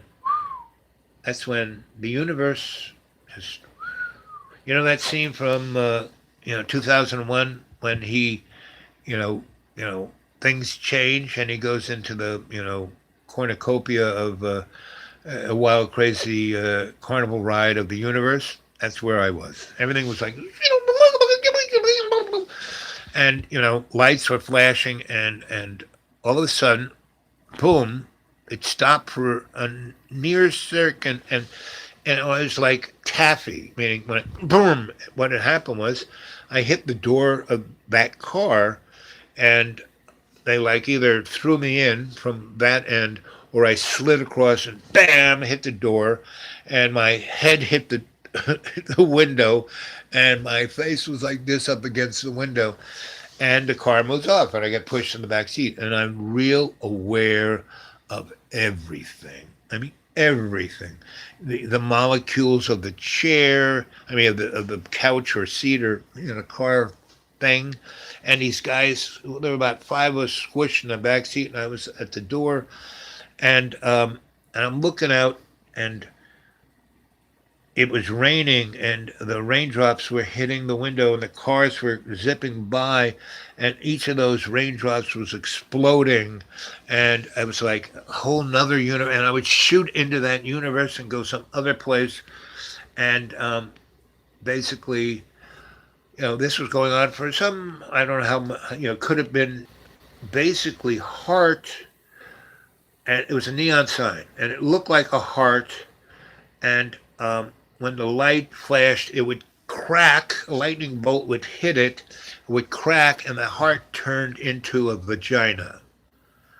And the clitoris would wiver, and then it would collapse and be a heart. And the light above it was flashing, saying the tender trap. I don't know if I hallucinated that, or if that actually was the sign, or where we were, or as John would say, in the lava lake of Satan's and anyway, and again, it seemed the most natural thing, and nothing seemed to bother me, and my head is against the thing, and raindrops are exploding, and the neon light is turning from a heart to a vagina with a withering clitoris, and then the tender trap was like exploding, the word tender trap. And all of a sudden the door opens and I just fall out of the car because all these guys are squishing, and I don't know why they didn't go out that door, but I fall out and they just climb over me and go in there. And I have fallen onto, and the parking lot isn't paved, it's dirt and rocks, and it's raining hard, and my head falls into a mud puddle, right there. Luckily, right there, and not right there, but right there. And it's a muddy mud puddle with a lot of grainy stones and mud. My head's in it, and I'm breathing, and this nostril sucks all that crap up into it, and luckily clogs the nostril, like here, rather than going in and then going in my lungs, 'cause I'm probably drowned. So this one's totally stuck with crap in it, and this eyeball, which is already crazed, is looking at stuff through the mud puddle, and my head is twisted, so I'm looking straight up at this neon sign that's like above me on a big flaming pole, and I'm in the mud puddle,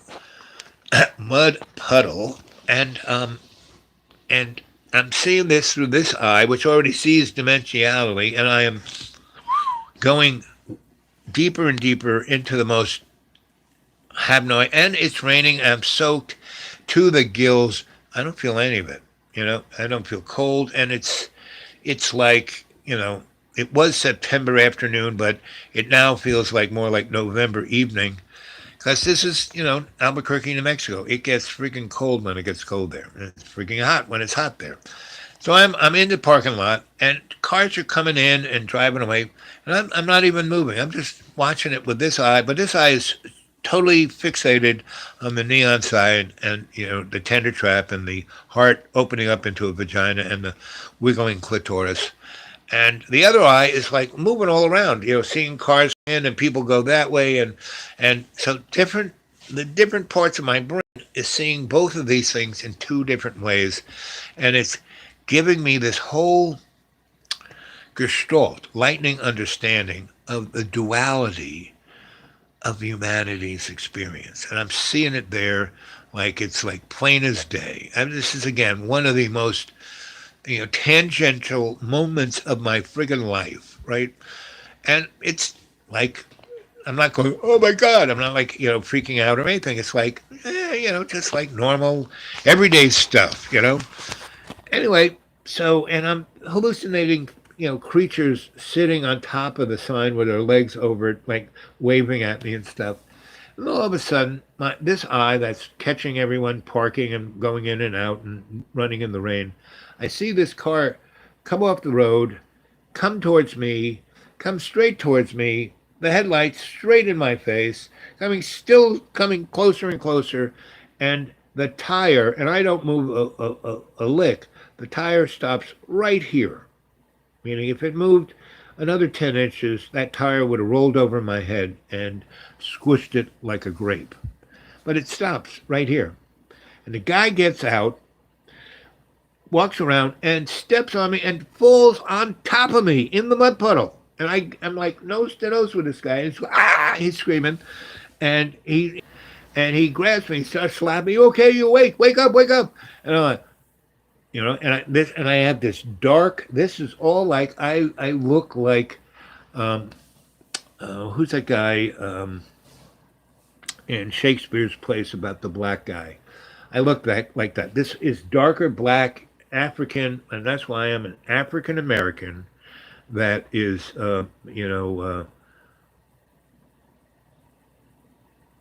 melanin challenged. So anyway, he picks me up, drags me into the club, and I don't know why he knew, but he drags me over to the table where my nursey girlfriend was with the band, and this is an even bigger table, and he's part of that entourage. He just came late, and so it's just this guy, and she goes, oh yeah, I forgot about him, and so he goes, put him next to me. So she again sits on me, and I'm really gone, right? And so what does she do? She has one of those endoscopes, the things that kind of looks up your asshole and in your ears and nose, and she checks me out, and so she gets out some surgical tools and drags all the crap in my nose out. She has one of those little bulby things, and she has this other, I don't know where she got this stuff, but she got this stuff that she squeezed up, and it went up there into my sinuses, around my eyeball, down into my lungs, and I vomited and then sneezed, the most amazing sneeze, where every crappy thing that was in my sinuses for the last 10 years, she just took my head and went like this and went all over the floor. It was like unfreaking believable. And everyone just kind of looked at it. Some guys said, ugh. Other people were like, And so I just sat there like for the rest of the night. And that went on, well, maybe, who knows. And again, we went into the green room of that club, and she shot everybody else up. And she said, honey, I think you have enough. So we're there, and it was like the 70s. I mean, people were just smoking. We're sitting in a circle, and everyone's smoking. And every, God knows how many seconds or minutes or hours, I would be part of the conversation and be rational and hear it and say something where people go, or ha, ha, ha, ha, and I had no idea what I said or what it meant or anything, and then would go around, and I had no idea if it was 10 minutes or 10 hours. Anyway, um, the next thing I know, we're at a kind of dinery, really nice, crazed diner on the main drag of Albuquerque, and it's in one of the office buildings there, and it's on the top. Really nice view. And the storm is pulling out, and the sun is rising, and the view is like godlike. And I'm having a steak and eggs Benedict and a lobster tail and drinking champagne and smoking. We can smoke blunts up. Everyone's smoking blunts. And we finished that, and it was like you know, last meal. It was the best meal I ever freaking had at the moment of that. I thought, who knows? I could have been eating dog food for all I knew. And again, there's this kind of missing moments, and we're back at her place. Nobody else is there. We're in her bed. We're both naked. There are no sheets. She's riding me, front, facing me cowgirl, and she is like wee, And I have to say that I was feeling no pain, and I was, um, involved vigorously, and we did that for freaking ever. It was probably maybe 11 a.m. when I didn't see the clock, but when I looked out the window and saw the sun, and I was like being joggled around by the athleticness of the nursey girl. And so, you know, we went to sleep, and when we woke up, the sun was setting. And again, we got in her car. She had a little, not the big thing, but she had a little Toyota, and 1971 Toyota, not the super, like a kind of. They were just getting their act together. Actually, it was a Datsun. It was a B210, because I had a B210 in Vermont. So yes, it was a B210, and we go to some. I don't know how she knew, but I mean, super duper. Everyone spoke Spanish. She spoke Spanish. Mexican restaurant. That was probably the best Mexican restaurant I've ever been to. That wasn't in Mexico. And they moles. They had everything. We had a great dinner. We went to a movie, which I can't even remember what it was. And then we went back to her place and we played more. Uh, I was the bull. She was the cowgirl. And then the next morning, and so that Sunday, and she goes, well, we have to, we both have to go to work tomorrow, and so we have to kind of take Sunday easy. So she goes, you know how to cook? And I said, yeah, I cook pretty good. She goes, well, there's stuff in the fridge and in the shelves, and see what you can make out of that. And we can still smoke, and we can drink champagne. She says, I have some nice champagne, but no hard liquor, no needles, no angel dust. I said, angel dust? I said, yeah, that's what you were smoking the whole night long. Really? Oh. And she goes, and no more, LSD. I said, LSD? Yeah, don't you remember when I dropped it on your tongue, kissing you? I don't remember that.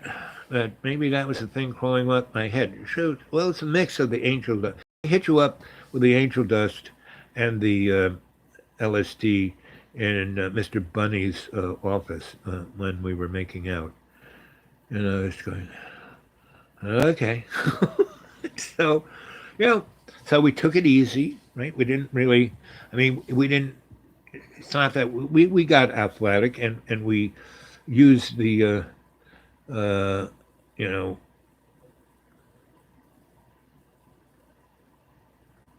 what's positive in your life right now? Everything. Everything's positive. There's nothing negative in my life at all. Because I am serving love's co-creation to be my best. Whatever, like today. I went to 3 different doctors. I did some shopping. John got really upset that he spent all this money on himself, and then he blamed me. And he didn't buy, any food.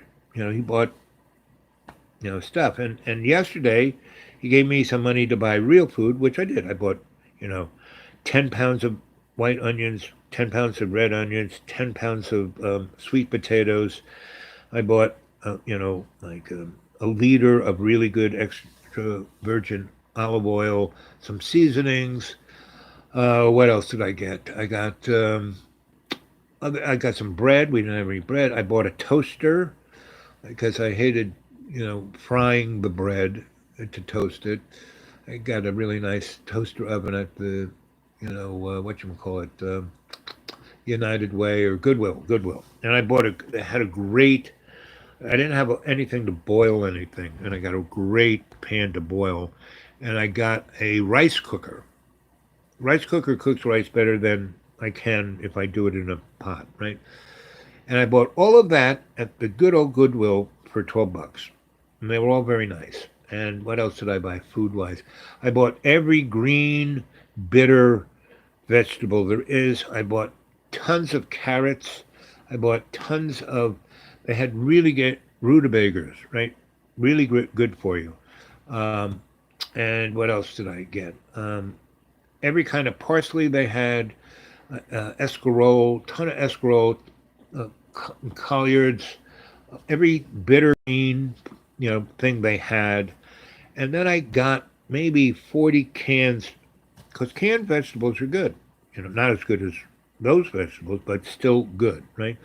And I bought 10 pounds of rice in 1 pound bags because I don't know why, but the 1 pound bags were 49 cents, and you could buy 10 of them for $4.90, and the 10 pound bag was $6. I mean, that didn't quite make sense, but so I bought a lot of stuff like that, and they had really nice rolls and really nice baguettes, like meter long, French breads, really crusty and gooey on the inside.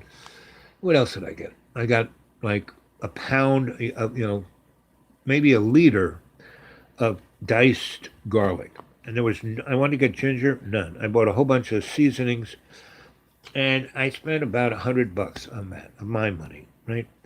John spent 700 on basically processed food, but it all said it was vegan.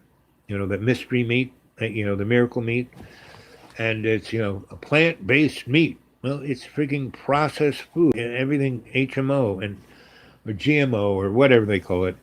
And John, I bought that. It cost me money to have you here. Well, I bought real food, right? And there were a few things I forgot to get. I wanted to get sausage, good sausage, and I couldn't find any. And I wanted to buy some good shrimp, and I wanted to get some good fish, and I wanted to get some other and cheese. So I bought that today. I spent another $60, right? And then he has no mop. I bought a real mop. I bought lots of other things he just didn't have here. So I spent a good $200 I don't really have. And if you guys could send me something on my PayPal, that would be really good. And so here it is in the middle of the month, and I've spent half of that $400 that I spend a month on that. And John didn't even notice, but he did. I made him two really great vegan, because he was all upset that you left me no food for me to eat, and I spent $700. Meaning, well, you have it all upstairs. Anyway, so last night I made a really good meal for him, and he waited till I called him at best time to eat that meal, 5 o'clock. Go to bed at 8 or 9 o'clock. Well, he drank a bunch of caffeine. He was flying around up there like a top. He came down around 8 o'clock. He ate that, and he had eaten half the cheese I bought, right? And I had this ball of this really great cheese. It cost me $8 for a chunk of cheese like this, but it was great cheese. And when I was going to use that cheese for, it's really super duper duper rich, and it was a wine cheese. And I was going to use that as a flavoring in the vegetables. It really does a great job. It softens them, makes them really yummy. You put other seasoning. It's pretty, especially if you use coriander and curry and thyme and oregano and lots of garlic and ginger. But there is no friggin' ginger in this town. All they had is powdered seasoning ginger, but not fresh ginger. They didn't even have the cloves of ginger. Anyway, so I bought all that food yesterday and today.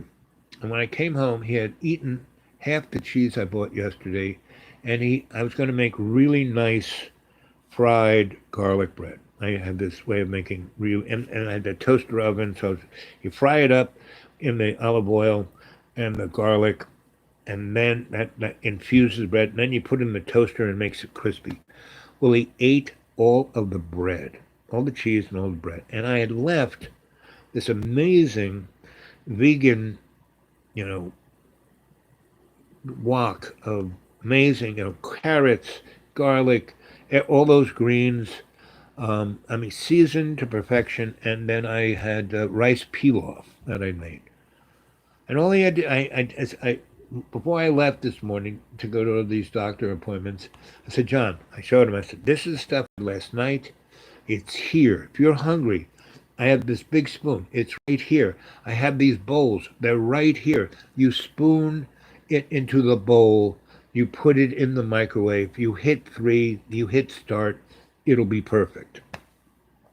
He ate all the cheese and all the bread, not just that, rolls too.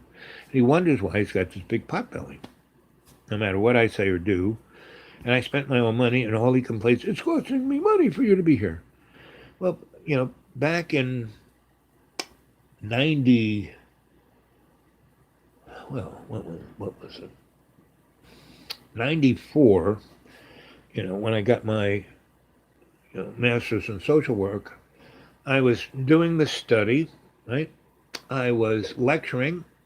I was running a group home, which was the basis of one of our research elements. And on the side, in this fancy schmancy town / college town, these rich people, found out about me, and I got hired to take care of grandma who had dementia. I got hired to take care of Joey, the rich child of the rich parents who had autism. And I had like 5, not only was I working with 20 people in this group home, I was working with these 5 people that were kind of like John, but a little more, had more issues that you could, John's just neurotic. Now his neuroses, if he doesn't, get off of the loop, will turn into psychosis, which then turns into serious things. And the first thing he has to do is stop having the bad thoughts. That's what I'm trying to get him to. But that's why I shoot him and put him on this thing. He'll be having a, relatively rational conversation, and then he goes into personalities and talking about, sex is not perverted. Everything I did with that nursey girl, God would have put the seal of approval on, the God that John thinks is God. Because if you do read the Bible, there's a lot of begatting going on in that Bible. And so I have a lot of experience with this. And those rich people, each one of those rich people, their families were paying me $1,000 a frigging week. And now John looks at everything as transactional. You're costing me money, blah, blah, blah, And those people gave me that money, not because I asked for it or I said, well, if I'm going to do this, it's going to cost you this. No. They gave it to me as the only way they knew how to give their appreciation and respect, because all they knew was money. So, the worst week I did that, and some paid me more, but the least I got, and I did that for 2 months. 2 months every week, 5 people paid me more than $1,000. And my paycheck for running that group home, and I didn't really, I set the protocols, and it was a research thing. So I was doing that. But nobody wanted to work on the weekend. So I worked with those folk. Friday afternoon, I'd show up at 3, and I would work all the way, not going home. I'd stay there from Friday afternoon to Monday at 10 a.m. And I get $500 for that. And my other thing from this other entity, paid me $500 a week. But once the project was over, I was going to get a nice little bonus on the top, right? Especially if everything worked out, right? So I was there about a year and a half. And so I have a lot of experience doing what I'm doing with John. Well, John, why? One of the real problems about this, John is desperate to have me here. And he sent me 2.5 years, 3 years of texting virtually please come here, I'm going, I want to blah, blah, blah, blah. And I keep every freaking text, and I don't get rid of anything, right? And so, text and emails. I've kept everything. And hey, Google puts everything in the cloud. It's all there. And so, and that's how I got my. So I was writing this program and doing all this stuff, and the guy who is my boss, he really isn't. He was my supervisor, right? And he didn't all he did was, so what are you doing? you know and he was the guy, because our boss who got me this job, who I had worked on other things, that was the person that was who's paying me the $500 to be a group home, and the $500 to run this, do this thing at the university a week. And he's the guy who turned me on to all the rich people. And my supervisor was just the administrative head of whatever we were doing at this university. He was the go-between the university. He represented the university. But he had worked, he was like me. He had worked for this other guy. And so, he kept saying, you're a younger version of me, and I drank the Kool-Aid. He went to be, he's head of a department. He written books. He was in the scholastic web, and I wasn't. I didn't exist really. I was a itinerant scholar. I would be sent from project to project, and I was like a itinerant hitman for the corporate scholarly world. And anyway, at one point he said, this is all coming together, and because I didn't start this program, I came in the last 20% of it, but I took all that data, and one of my, I'm a good strategist, especially on programming things, and he and I and that guy created the matrix of the protocol of taking all that data we had and then putting it into a program that used that group home and a ton of other places around the country, to put the data that could then be coalesced into a PowerPoint, right? That we then would go to whoever we were doing this for, and it ended up the federal government for the, HRS or HHI or whoever, human resource, blah blah blah, and the health, blah blah blah, right? And so not the CDC, but the health guys, right? And so who run the mental health thing. So we were like, maybe we were going to have to, these people were going to come start watching what we were doing and then see how we were putting this together in a PowerPoint. And they would say, well, you should, we would like it this way, or our HML is this, and they were going to be that. And one day, and this is how I got my MSW, he goes, I was looking at your record, and you've been in a zillion different universities, and you've taken 1 billion hours of unbelievable stuff and had the most amazing teachers, but you don't have a degree in anything. And I said, so? I don't seem to need one. You're going to need one for this. And so I'm giving you a undergraduate degree from this university, right? And you're at the top of your class. And I'm giving you an MSW from here. And he opens up the drawer and he hands me the certificate, right? Because he's head of the department. His little name is signed on it, right? Right. And the other thing, he had people in that school that could slip me into their, yes, he went to our school, right? When somebody would write in for my, whatever they call that, to show that you took this class, that class, the other thing. And he kind of wrote up what would look best and had those people. That's why I got a degree from that school and instead of some other school, because he could do that. And so that's how I got my undergraduate degree and my master's. And then for the next 2 years, I did that and other things. And I was at another university in another part of the country, and the guy who was running that department, not like this guy, not running the program, but I was again at the end of this program, and I was taking their data and plugging it into a facility that this guy ran, like an HMO, and he saw me. Well, did you? Someone called in, and did anyone? There's only one person left, so it's probably AI. Anyway, so I will carry on that story from another time. Okay? Okay. I love you. Remember, don't believe a word I say. Right? Okay. I'll catch you later. I love you guys. Yeah. Let's see if you said anything. Believe in your vision predictions. Did the stream die? Yep.